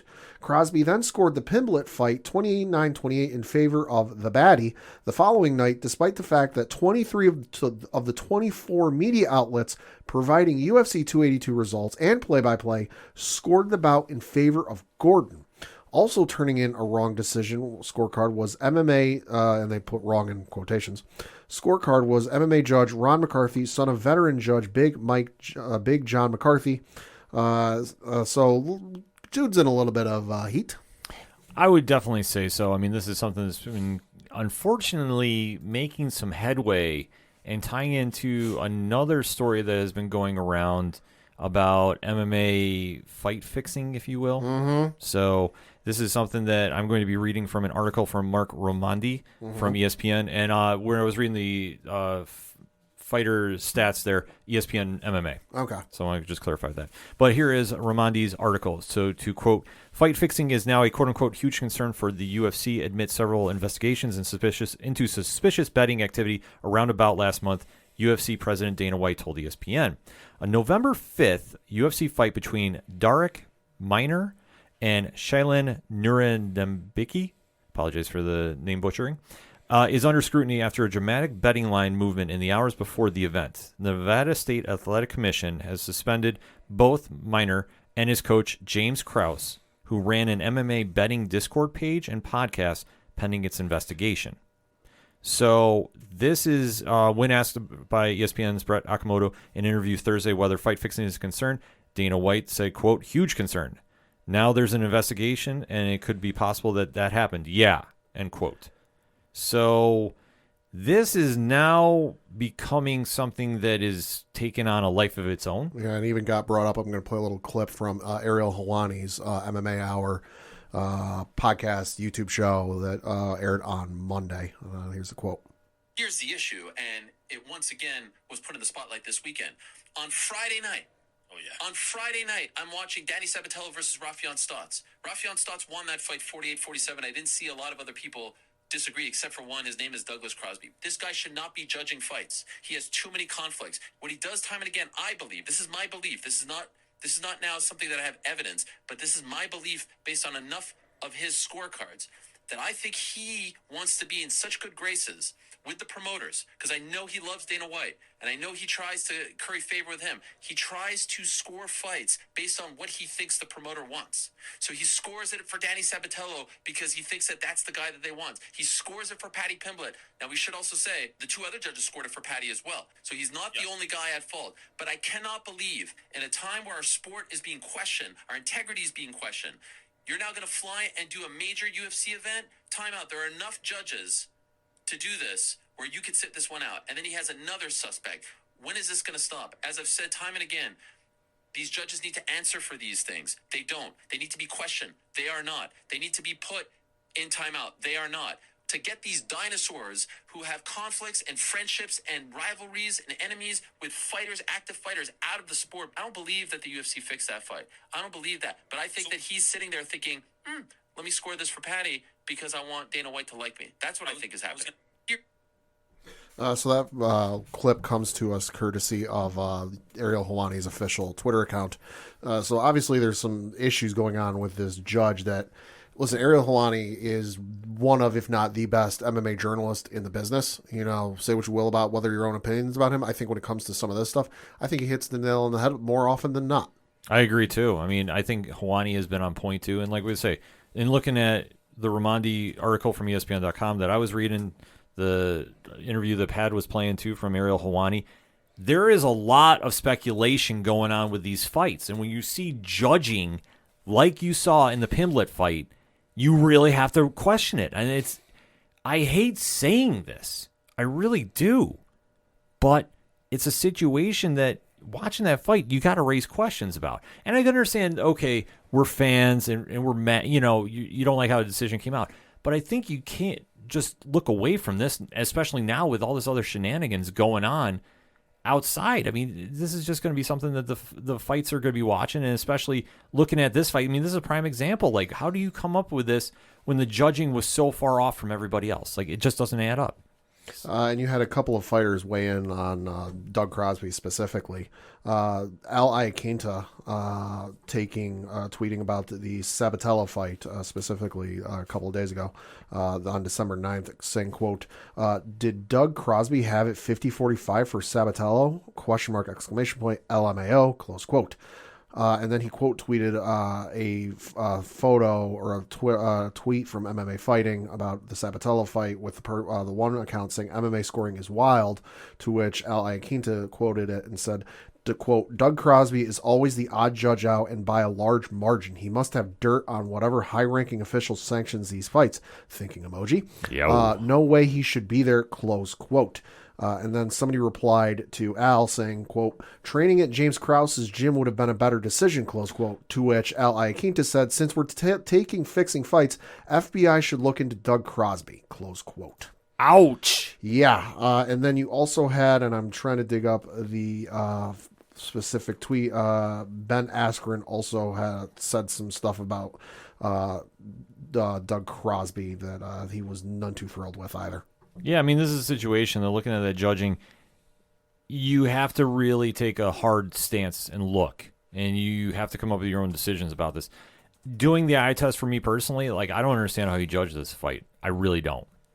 And I'm not saying this being a Gordon fan, because I'm not. I mean, I don't mind him as a fighter, but it's not.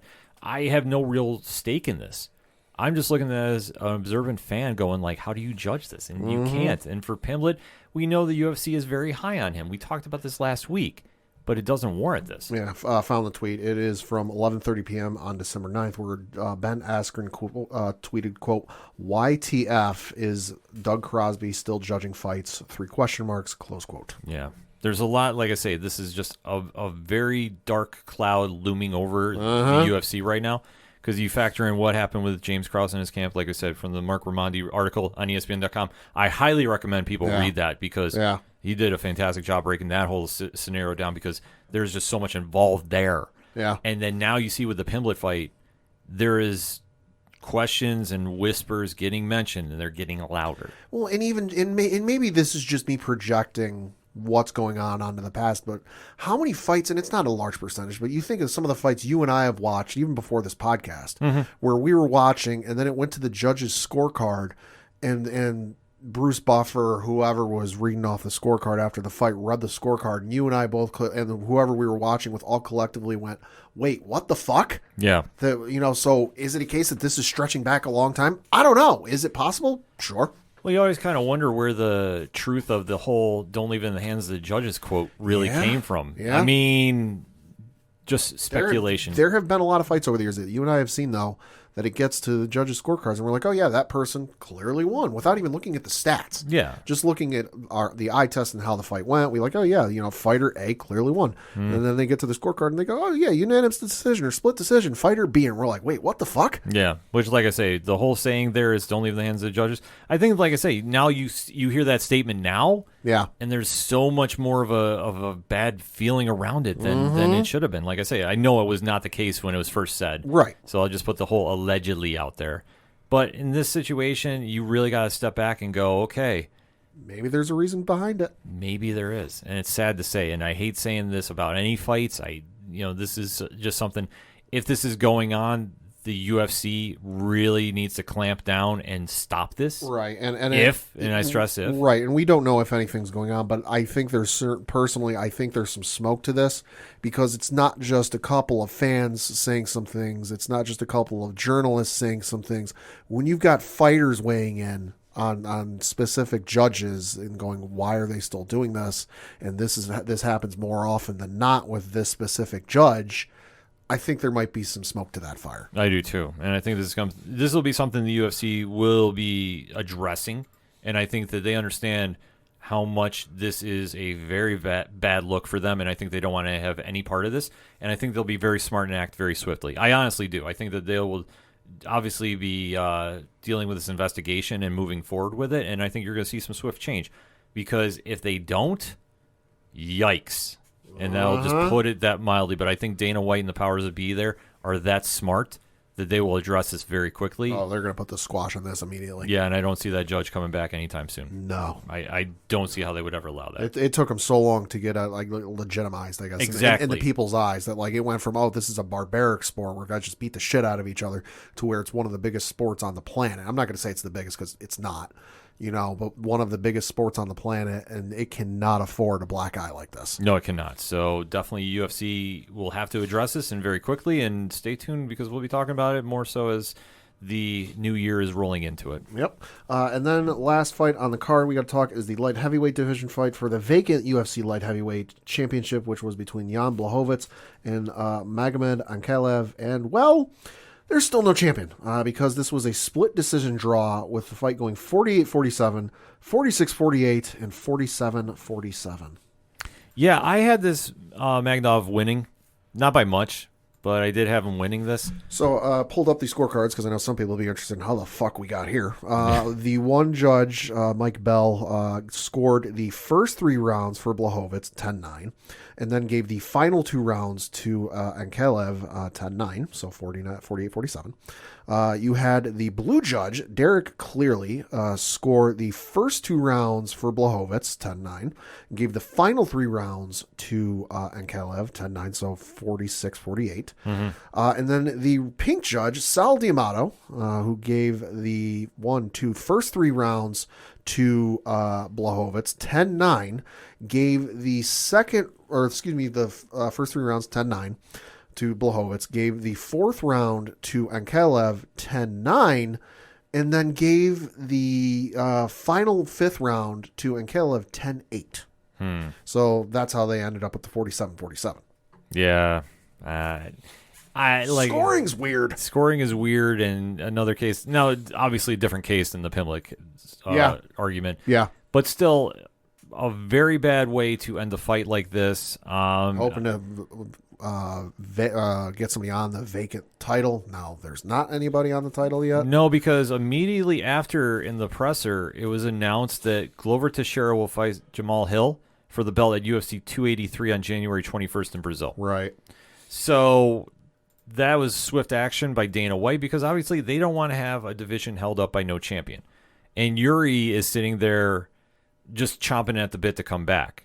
So when Prozaca is ready to come back, I think that it's going to be a very tough task for whoever's in front of him because I think he's going to be ready to do some damage the minute he walks in. And shout out Jerry, who had probably my favorite reaction after the fight was over, tweeting from his official Twitter account, quote, "I just watched the, quote unquote, title fight. Everyone knows who the champion is. Just give me some time. Lightning emoji, prayer emoji, lightning emoji," close quote. Yeah, because, I mean, he's going to be out a while, and like we've touted his praises here for stepping back. Yeah. Because he'll get the first title shot when he's back. And I'm telling you right now, he's seeing all this nonsense going on with his belt, and he's going... Currently still the number one ranked fighter. As he should be. No, I don't think they should take him out of that position. You can definitely schedule fights around him. But I think that this is going to be one of those situations where when he comes back, he's going to be ready to go. And like I say, for Blachowicz and Magnov, I would have gave it to Magnov. This fight didn't really have any sizzle to it. No. There's nothing really to write home about. I know Blachowicz was saying at the end, he's like, oh, well, Magnov won the fight. It's like, when you start putting stuff out like that, it's just like... You're not helping your case, my guy. No, it isn't. So this did not put a good taste in anybody's mouths watching this fight or coming from this, and especially from the build-up. I mean, which will just kind of just wrap this up and saying this had all the premise to be a really great card. The two main events really didn't deliver, right?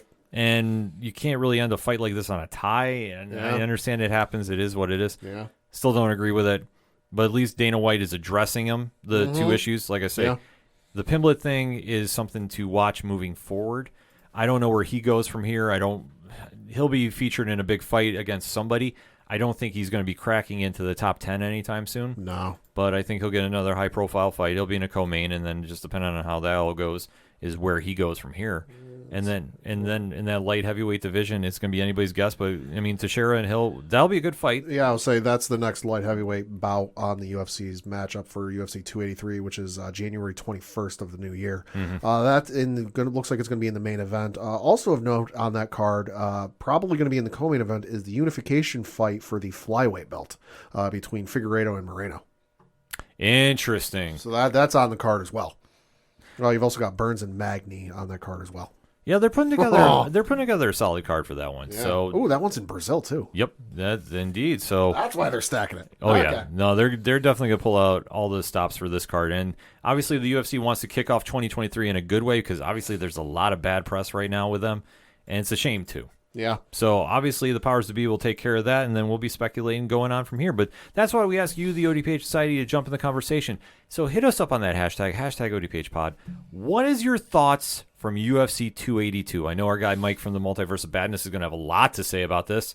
I know that we have a lot of other friends watching UFC are going to be chiming in about this as well. I want to get their temps in the room. I really want their opinions about what is going on with the whole scandals that are allegedly going down, and what's the easiest way to fix this? And then what's your thoughts on the light heavyweight title asterisk, whatever you want to define that as? It's just a mess right now, but that's why we're here to talk about it. So let's continue that conversation, but we're going to take a quick break. We'll be right back. Are you tired of watching the same old awesome movies? Are B movies more your style? Then the folks over at They Call This a Movie have you covered. Join us every Thursday as we review the worst of the worst in sci-fi, action, comedy, and more. We are available on iTunes, Stitcher, Spotify, and Podbean at theycalledthisamovie.podbean.com. They Called This a Movie, testing the strength of friendships, one terrible movie at a time. Coming back for the final segment on this edition of the ODPH podcast. Pad, what you got? Got a couple things to talk about. Obviously, got to talk some local sports, because looking at the standings for the Federal Prospects Hockey League, that is the hockey league that our local Binghamton Black Bears play in the Empire Division, they are still in second place behind Danbury, who is 15-1-1. Binghamton here 13-4-2, so still doing pretty well for themselves. And then looking at their schedule from the past week of games, they had a game on Friday on the road in playing the Delaware Thunder, where they won by the final score of 7-2. They came back home on Saturday night to play the Delaware Thunder again, which was teddy bear toss that night. Did not have to wait long for the teddy bear toss because, 12 seconds into the game, Binghamton scored, and the teddy bears came raining from the rafters. Awesome to see. And so Binghamton won that game by the final score of 6-3. Looking ahead to their games they have this upcoming week, they're at home on Friday, December 16th. Start time is 7 o'clock p.m. They're playing the Watertown Wolves. And then they're back on the road on Saturday, December 17th, 7 o'clock Eastern, playing the Delaware Thunder again. They return home next week. For more tickets, information, and all that good stuff, BinghamtonBlackBears.com. Then we got to switch over to the World Cup because, hey, we're nearing the end of the World Cup. Crazy to think. I know. It went by so quickly. USA, unfortunately, is out, although, let's be honest, this bracket is playing out like a lot of, you got that one person in your office or in your life who might fill out a college basketball bracket, and they just pick all upsets. Yeah. Kind of how this one's feeling. Because in the semifinal matchups, you had Argentina taking on Croatia, which I think a lot of people probably would have had Argentina in the semifinals. Lionel Messi, one of the best players on the planet, depending on your own personal opinion, was placed for Argentina. So I think a lot of people would have had Argentina there. Croatia, maybe, maybe not. And then on the other side of the bracket, you had France, who with Mbappe there. A lot of people would have figured they probably would have been there, but hey, you never know. And then you got the Cinderella story that is Morocco in the semifinal matchup. So one semifinal matchup did take place today as we record, where Argentina beat Croatia by a final score of 3-0. So you do have Argentina moving on to the final. And then the game with France and Morocco takes place on December 14th. Check your local listings for us here in the States. It starts at 2 o'clock p.m. Eastern. And they are taking each other on, where the winner will go on to take Argentina on in the World Cup final, which is scheduled to take place on December 18th at 10 o'clock Eastern on Fox. And then the third place game will take place on December 17th at 10 o'clock Eastern on Fox, where whoever loses between France and Morocco will take on Croatia for third place. Interesting. So Argentina might get Lionel Messi that elusive World Cup win. You never know. Could happen. Yeah. There's been a weird World Cup. I'll say that. It definitely has been. So who knows? I mean, I'm kind of rooting for Messi to pull this. Oh, off. I am too. Because let's be honest, the next World Cup's not for another 4 years. Might not see Messi playing in that one. So this could be, the last ride for Messi. And then we got to talk some baseball deals. Not going to talk them all because it's a long list because of the Rule 5 stuff, but talking some of the deals that went through. There's only one deal we really need to talk about. There's a couple. For the Mets, they signed Japanese pitcher Kodai Senga, who you might not know the name, but Christ almighty, you're going to soon. So he is a pitcher who has been pitching in the Nippon Baseball League, which is the highest level of professional baseball in Japan. So he is 30. He'll be 30 years old this upcoming season. His primary position is a pitcher. 6 feet tall, 178 pounds. Bats left, throws right. His numbers last year. Listen to this. No, listen to these numbers.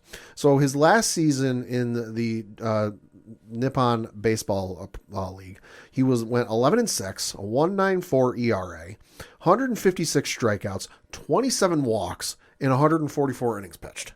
Not too shabby. That's pretty damn good. I would say so. And for his career in the baseball over in Japan for the Nippon Baseball League, 87-44, 2.59 ERA, 1,252 strikeouts, 414 walks, in 1,089 innings pitched. God damn. Pretty decent pitcher, although there are some folks saying they overpaid for him. I think they paid I think once you get past this, what they signed him for, and then the posting fee was over $100 million. But hey, on paper, seems good. It's a good deal on paper, and they needed somebody to replace DeGrom. Is he the end all be all answer? No, but they needed something to really get their fan base excited. Yeah. Makes the most sense. Well, they're so far. We'll get to that in a minute. They're so far in the luxury tax. It's not even funny, right? Because they also signed former Yankees pitcher David Robertson to a 1-year, $10 million contract to bolster that bullpen there. You had the Philadelphia Phillies sign Trey Turner, the shortstop, to a 11-year, $300 million contract. Get out of here. There is a full no trade, and this is according to Spotrac.com. He has a full no trade clause. He gets $50,000 for each All-Star, League Championship Series MVP, Silver Slugger Award, Gold Glove Award, and World Series MVP award. And then he gets $500,000 for an MVP award, $50,000 for second, and $25,000 for third. Currently, he is 29 years old. But so they'll be paying this man until he's 40. Although, take solace, by the time his contracts are over, the Mets will still be paying Bobby Bonilla. Yep. That's all I need to know. That's the craziest stat ever. Speaking of the Mets, they did sign center fielder Brandon Nimmo to a 8-year, $162 million deal. What the? He got a full no-trade clause, and this, again, according to Spotrac.com, he can win $200,000 if he wins MVP, $150,000 if he finishes in second, $50,000 if he finishes in third, and then he gets $100,000 each for a Gold Glove, Silver Slugger, LCS MVP, and All-Star MVP, and then if he wins the World Series MVP, he gets $150,000. Don't get me wrong, guy's good. Is he worth that much money? He ain't that good. Not that much to me. No way. And then you had the Xander Bogaerts left Boston, was a free agent. He is signing with the San Diego Padres for an 11-year, $280 million contract. He is currently 30 years old, so they will be paying him until he's 40. This does include a full no-trade clause, so interestingly, though, he is a shortstop. They've already got a shortstop, so what happens? Does Xander Bogaerts move to another position? Does Tatis Jr. move to another position? I know there's a lot of rumors swirling that the Yankees might trade for him. I don't believe it. I don't buy it. I don't buy it either. I know Jack Curry from the Yes Network, that's the Yankees television broadcast, that spoke to somebody in the Yankees organization. The Yankees organization said they haven't even thought about it or talked about it. So I don't think it's going to happen, but we'll see. I'm not holding any breath on that one. I think they're just trying to do it to create some buzz. Hopefully they were hoping somebody buy into it because he's got such a crazy contract. Yeah. And then, like you mentioned, the Mets had to replace Jacob deGrom, and boy, did they ever. They signed Justin Verlander to a 2-year, $86 million contract with a option for the third year. So, good Lord. Although, got to note, he is 39 years old. He will be 40 by the time the new season's, because he's 39 years and 306 days old. So, he will be 40 by the time this season starts. But, boy, you wouldn't know it based on the numbers. No, Verlander's found a way to kind of extend that career out. So, I mean, he's not known as a power pitcher anyway, so he'll be fine in New York. I think he'll add some veteran leadership there. Have fun with the lack of run support. Yeah, but you know what? He's already won enough. I don't think he's too worried about that. I think he knew that he was going to get a big deal, and this is the best place that he could land, and especially in New York, that he'll make the money back. Yeah. And then the one contract that matters to us the most, and the one that had to get done, and it did get done, Aaron Judge signed a 9-year, $360 million contract to stay with the New York Yankees, $360 of it guaranteed. He's got an annual average salary of $40 million a year. So that is the largest average salary for a contract for a position player in Major League Baseball history at signing, and it is the largest total value free agent contract in Major League Baseball history at signing. So they got their man. Now just give him the captainship, and he's good. That's what's going to happen. Also, he's got a full no-trade clause. And the one thing we speculated about last week is we all thought he was coming back anyway. Yeah. He tested the market. He did the smart thing. He tested to see what everybody else is throwing at him. Yeah. We knew other teams threw more money at him. Mm-hmm. Allegedly, San Diego threw $400 million. San Diego was allegedly more, and the Yankees found out about it. And then the way the story goes is that the Yankees reached out to Judge, and Hal Steinbrenner specifically reached out to Judge and said, "Do you want to be a Yankee?" To which Judge reportedly told him yes, and Hal asked, "What would it take to make you a Yankee?" And it was sounded so, and then reportedly Judge said a 9th year. So it sounds like the Yankees were going 8, and then they found out the other teams might be going more. They got a little nervous. Asked him, "What'll it take?" He goes 9th year, and they went and did it. The ghost of George possessed Hal, and I'm okay with this. Yeah. We needed Judge back because, love it or hate it, he is the face of the franchise as of right now. To have lost him would have been detrimental. Yeah. But we said if he left, he was going for the money. He didn't care about winning. This solidified he was definitely about winning, and he wants to win in New York. The pressure did not get to him for everybody saying, "Oh, he should have left. He can't handle New York. New York doesn't know how to treat fans." Listen, if you want to play for fans that give a shit, you play in New York. Yes, you do. And sometimes when things don't go right, they let you know. But I tell you what, when you do play up to what you should be doing, if you're leaving it all on the field, you're giving 110%, they will love you. See, this is also the argument. I know we're going to kind of switch sports for a second. This Sure. is like, this is why Henrik Lundqvist has his number hanging in the Garden. Yeah. Did he ever win a chip there? Unfortunately, no. But he did everything in his damn power to try. Mm-hmm. And New York respects that. Yeah. The same thing will be said for Judge if he can't pull off a chip, but you're in the best position each and every year to win. Look at Mattingly. Mattingly never won a title when he was with the Yankees. Still beloved by that franchise, or by the fan base. Because you know what? He played hard. He gave everything he had. He did not falter. He didn't get mad when people booed. This is New York. Yeah. There are certain towns that, trust me, when you step up and play, they'll respect you. As much as I hate them, I give credit to Boston. Sure. Boston's the same way. New York is the same way. Chicago is the same way. The Dodgers are the same way to an extent. Not as overly vocal. Sure. Philly is more. Yeah. But that's where you want to go, because if you win there, you're a legend. Oh, yeah. If you win in Kansas City, unfortunately, you're forgotten in baseball. I'm sorry, it is. Well, you're a legend in that area, and past that, man. Right, but I mean, when you talk about like the historic times, like, I mean, if you win in Kansas City, sure, that's a big deal. But I'm saying, in like retrospect, Kansas City is a small market. Yeah, they are. The Royals are not the front page news every time. The Yankees are front page every time. Yeah. So it's, what do you want to do? What do you want to win? Or do you want to go out to San Francisco where you might have a good season here or there, so to speak, but the Giants on even numbered years. The Giants haven't been consistent enough to win each year. They just haven't. Just on even years. Yep, they're very streaky. So I don't think Judge understood this. He understood what was going on. Same thing with the Padres. You don't understand what I'm talking about. Their last 3 World Series title wins were all on years that were even numbers. Mm-hmm. Go look it up. Yeah, I'm saying. So Judge knows if he can win this, he's a legend for life. Yeah. And this is a question he proves he wants to win. So you know what? We're happy to have him back. Absolutely. He's going to be the captain by the time season starts. That's probably the safest lock we can make for 2023. Oh, yeah. I can't see them giving it to somebody else. They don't give. That's the thing. The captainship isn't like NFL or NHL where they have to have one. It's kind of a customary honorary clubhouse thing. Mm-hmm. So that's why, especially if you look at the history of captains with the Yankees, there's great stretches where there aren't any, and it's kind of like a withheld thing for guys who are the leader of the team and are the leader in the clubhouse. And Judge is clearly the leader in the clubhouse. They're going to give it to him. I just like to think that it's at this point, it's a conversation they're going to have at some point. Just given the whirlwind free agency he just had and all the phone calls and all the air miles he logged and all this, they're like, hey, we'll have that conversation down the road. Enjoy your off season. He'll be doing it opening day. Yeah. Like, let's be honest. Opening day or like the opening of spring training. Yeah, by spring training they'll announce it, but they'll make a big they'll make a big deal about that merch. Yeah. For him being captain. Oh yeah. Oh, I see it happening already. But this is what the Yankees needed to do. Just got to get some more pitching, but you know what? The season will come when it comes. Mm-hmm. We still got, 6 more weeks till pitchers and catchers? Something like that. It's like eight more weeks. Yeah, it's like 100. I think we're near or just over 100 days till opening day. Right. So at least the Yankees did what they needed to do. So kudos to them. Yeah. Thank you. Thank you. Thank you. Yeah, and Rich doesn't have to become a self-hating Mets fan. Yes, because, yeah, that's a tough burden. Mm-hmm. Speaking of Rich, we were talking on 607 TWS about a lot of pro wrestling going on, and I think the card of the weekend is what we're going to be talking to Pat about, because Pat is a huge WWE NXT fan, and definitely has some opinions about NXT Deadline, which went down this past Saturday from the Performance Center on the Peacock Network.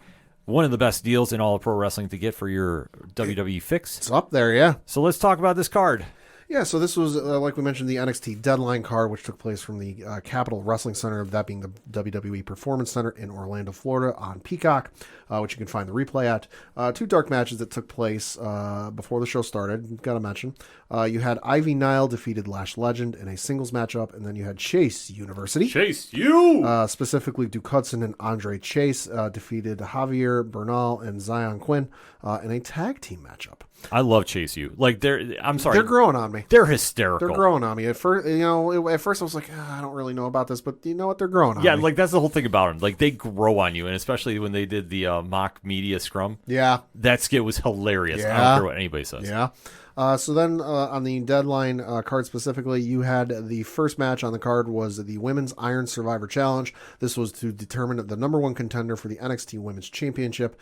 And this was between Roxanne Perez, Zoe Stark, Cora Jade, Kiana James, and Indy Hartwell. And you had Roxanne Perez emerge victorious in 25 minutes, which was ended up being the time limit for this specific match. Win with 2 pinfalls to become the new number one contender for the NXT Women's Championship. And we should note that the winners of each Iron Survivor match are going to be facing the champions, respectively, on January 4th for New Year's Evil on the USA Network. Okay. So this match, great match. I was really impressed because when we went into this, nobody really knew what this Iron Survivor thing was going to be. No.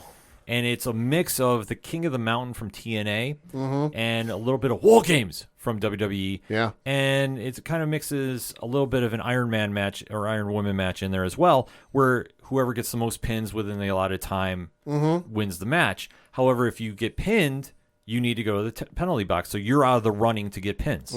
It's kind of a unique concept. It grew on me, but it's also due to the performance of the women involved in this match. Yeah. Because they really set a good pace for it. Sure. And a good example like what could be going on with this, because they were definitely trying to steal the show, and I love this. Oh, yeah. No, the match was good. You know, I was a little confused how this was going to work just because of the way the rules were set up. One, because I thought the match was going to work like a War Games, where the match wasn't going to officially start until all competitors were in the ring. No, it started once you had the first 2 competitors in the ring. So I'm like, oh, okay. My one issue with the match was the whole penalty box thing. I like the penalty box. Don't get me wrong. It's a cool thing. You know, it adds punishment to you losing. The thing I didn't like, though, is that the timer on the wrestler that went to the penalty box started as soon as the pinfall was over. So whoever took, I forget who it was, took that first pinfall. By the time they got to the penalty box, it was like 30 or 40. So it was like a minute and a half they're supposed to be in the penalty box or something like that. Give take. Now, the penalty box, if you didn't watch, was on the entrance ramp on the opposite sides from where the wrestlers actually come out.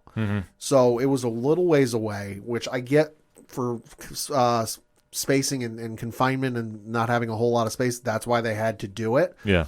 But just with where it was situated and the way it worked, I didn't like how whoever took that first pinfall, it was like 30 to 45 seconds left by the time they actually got to the penalty box. I think if you do this match, this card again, or this match again at a bigger venue, put the penalty box a little closer to the ring, just because they like to sell the injuries and they're like, they're getting out really slow. I didn't like how it was like 30, 45 seconds left. So basically half the time had gone by the time the person was actually to the penalty box. That was my one complaint with the match. Other than that, the match was awesome. Yeah, no, I agree. Like, I think, and that's a great call out too, Pat, because I didn't even realize that at the time. For being a brand new match, you weren't sure how it was going to go, and I think they put a good pace on it, and I think it definitely explained. Kiana James, first time I really saw her wrestle, she looked really good. She's good. Like in the ring, like just timing wise, hit a great Spanish fly, I believe, too. Yeah, like a great flying move. Like, she was really impressive in this match. But kudos to Roxanne Perez. I think she's going to win the belt off Mandy Rose too. I fully think that's going to happen. Next up was a singles matchup where Ela Dawn defeated Alba Fire via pinfall in 9 minutes and 52 seconds. Probably my least favorite match on the night. Match was okay. You know, I understand what they're trying to do, and I kind of understood the angle, although that might be because I played 230 some odd hours in Assassin's Creed Valhalla. Yeah. So I understand the whole Scottish mysticism thing going on, you know, which that game takes place in England, for those of you who don't know. You know, so I understood what they were trying to do. A little too much for me. You know, it was a good matchup, though. Yeah, whenever you start dancing around supernatural stuff in pro wrestling, it's either a big win, a la The Undertaker, certain things with Bray Wyatt. Sure. And sometimes it's a big miss. A lot of stuff on Impact concerning... Well, I shouldn't say a lot, but there's been certain angles that have just kind of gone really... off the deep end, in my opinion. Like, don't get me wrong, love Impact Wrestling, but I was not a big fan of a lot of supernatural stuff. Sure. And some things of Bray Wyatt, too, I'm not a big fan of. So, that all said, this match, just a little too much supernatural stuff for me and my liking, but solid match. Not the worst. Next up was the New Day. New Day? With Kofi Kingston and Xavier Woods taking on Pretty Deadly, that being Elton Prince and Kit Wilson for the NXT Tag Team Championships, because you had Pretty Deadly being like, hey, we cleaned out the division. We're the best. We got nobody left to face. In come the New Day going, we've held a lot of belts over our years as champions. The WWE Tag Team Champions, Raw Tag Team Champions, SmackDown Tag Team Champions. One tag team championship we haven't held. It's that one. Mm-hmm. So they challenged Pretty Deadly for the championship, in which you had the New Day emerge victorious to become your new NXT Tag Team Championships, winning via pinfall in 14 minutes, 5 seconds. Highlight of this match has to be the 4 competitors doing the Eddie Guerrero spot with the belt in the middle of the ring. Oh my God, that was incredible. Amazing. I thought this could have been match of the weekend. Mm-hmm. The chemistry these 4 had was very, very impressive. Mm-hmm. Pretty Deadly is going to be big on the main roster. I think for anybody that wants an easy comparison, they're almost like the Fashion Police. Yes. But turned up to 11. I think that they are definitely going to be characters made for the main roster, and they can go in the ring too. Yeah. And for the New Day, it's perfect because obviously with the Usos dominating the tag team division and holding the belts for at least another 4 months. Exactly. They'll hold them to Mania.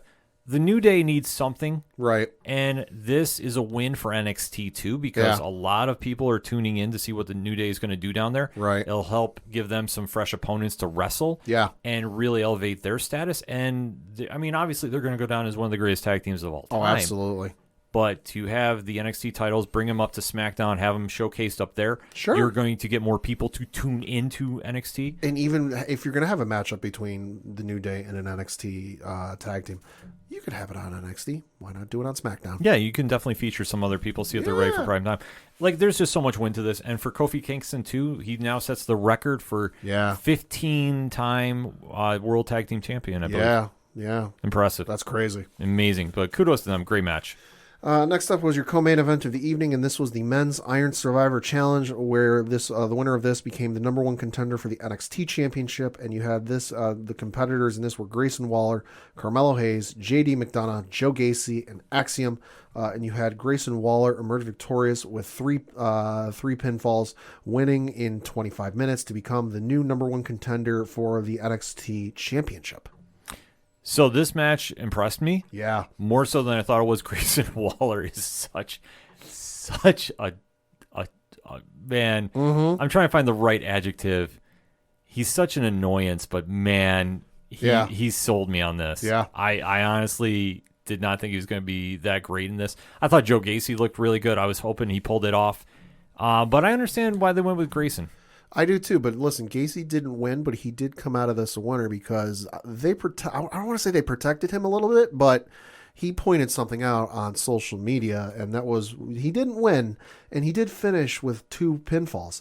He wasn't pinned, though. Yeah. So I think that's a little interesting tidbit to note that while he didn't win, he also wasn't pinned. Yeah, no, that was definitely very telling because Axiom was getting pinned left and right. Axiom took, and this is off the Wikipedia page, somebody was nice enough to provide a statistics bracket. Axiom took 1, 2, took back-to-back pinfalls, 3, 4, he took 4 pinfalls. Yeah. But he made the most of his time because I read the one time he was fighting McDonough in the cage there. So yeah.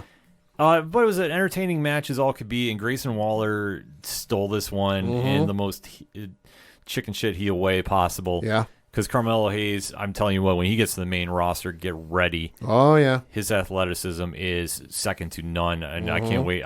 Some of the matchups, I can only imagine what he's going to be doing. It's going to be good. But he definitely got he hit his finisher on, I want to say it was almost Axiom again, too. Yeah. And before he could get the pin, he was shoved out of the ring. Grayson Waller stole the pin with under a minute left. Yep. And then Carmelo Hayes went back in, and then Waller pulled the body outside the ring so he couldn't get the pin there and was running around the ring trying not to get touched. Yes. And burned up the clock. Yeah, so with 24 minutes and 30 seconds left, Axiom was pinned by Grayson Waller, and the Wikipedia table does note, under notes it says, Axiom was pinned after Hayes hit Axiom with a diving leg drop. Yeah. So it was kind of crazy to see, but Grayson Waller steals the win. Yeah. And now has a title shot against Braun Breaker. Probably won't win, but it'll be good. Well, we'll talk about that, obviously, because with Breaker facing Apollo Crews in the main event. Mm-hmm. And this match, very solid match. Good match, yeah. I can't remember the last time I cared this much about an Apollo Crews matchup. Well, since he's been in NXT, he's another wrestler that is now reinvented himself, a la Mandy Rose. down in NXT. He's definitely looking more comfortable in the primetime spotlight. Yeah. Not saying he wasn't before, but I think that when he came in, obviously a big name, and then when you get called to the main roster, sometimes it just doesn't click. Right. And I think in his case, he's athletic as all can be. Oh, God, yeah. But charisma-wise, you just didn't have it. Same thing could be said for Mandy Rose when she first came up. Right. Because it didn't go over as well. Well, and if memory serves, you could tell Apollo was still a work in progress when he went back down to NXT, because wasn't Commander Aziz still with him when he first showed up back in NXT? Yeah, so it was kind of an interesting time period for him. Work in progress. But this is something that I think the WWE higher-ups know what they have with Apollo Crews. Yeah. And putting him in this kind of program, I think, is only going to help elevate him. The match was very solid, and especially for Braun Breaker, it's a great win. Mm-hmm. But the only thing I didn't like about this match is Breaker was taking a lot of punishment. Sure. And instantly out of nowhere hit the spear to get the win. Oh, yeah. Hated that finish. Not as much as the Ring of Honor show that we will not talk about here, and the worst finish I've seen in modern pro wrestling in quite some time. Swing, baby, swing. Oh, my God. You want to hear that rant, 607 TWS. But I thought this match, that was the only thing I thought was a drawback, so I wouldn't doubt that we see Apollo Crews face Braun Breaker again at some point. Sure. I just don't see when they're going to do it right away, because after this match, Grayson Waller came in, hit his finisher on Braun Breaker, set up the shot, obviously, for New Year's Eve on January 4th. Yep. Overall, Pat, final thoughts on the card? Good card. This was probably the closest to a takeover card of the black and gold era we've gotten to, and top to bottom, I really liked it. The only thing that was like the lowest rated, quote unquote, match on the card was the Isla Dawn Alba Fire match. And listen, it wasn't the worst thing I've ever seen. No, it definitely wasn't bad. But if I'm ranking, what is it, 1 to 5, that one just falls at the bottom just because there was better stuff ahead of it. That's the whole thing. I agree with you too. It wasn't that it was bad in the ring. It was just anytime you start dealing with supernatural shit, it's extremely hit or miss. Yeah. But nevertheless, like, this was a very, very good card top to bottom. I think the men's match definitely kind of stole the show a little bit, even though the New Day and Pretty Deadly are right there at number 2. Yeah. The women's match is right there at number 3 for the Iron Survivor. So, like I say, there's a lot of win to be had here. Yeah. So I'm not saying anything was like bad. Right. But I think it was very solid overall. But there's certain moments that stand out.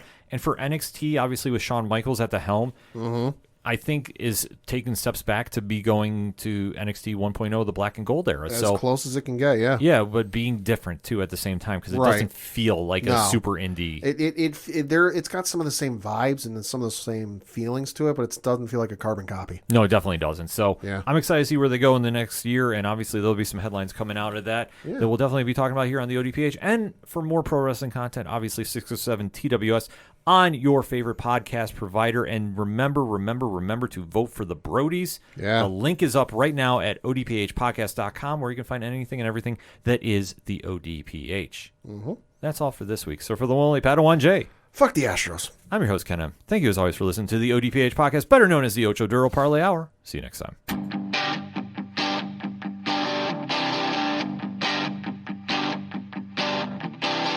This is Tom from Tom Joe Lou, This is Matt from Sidemen Sounds. and you're listening to ODPH Podcast.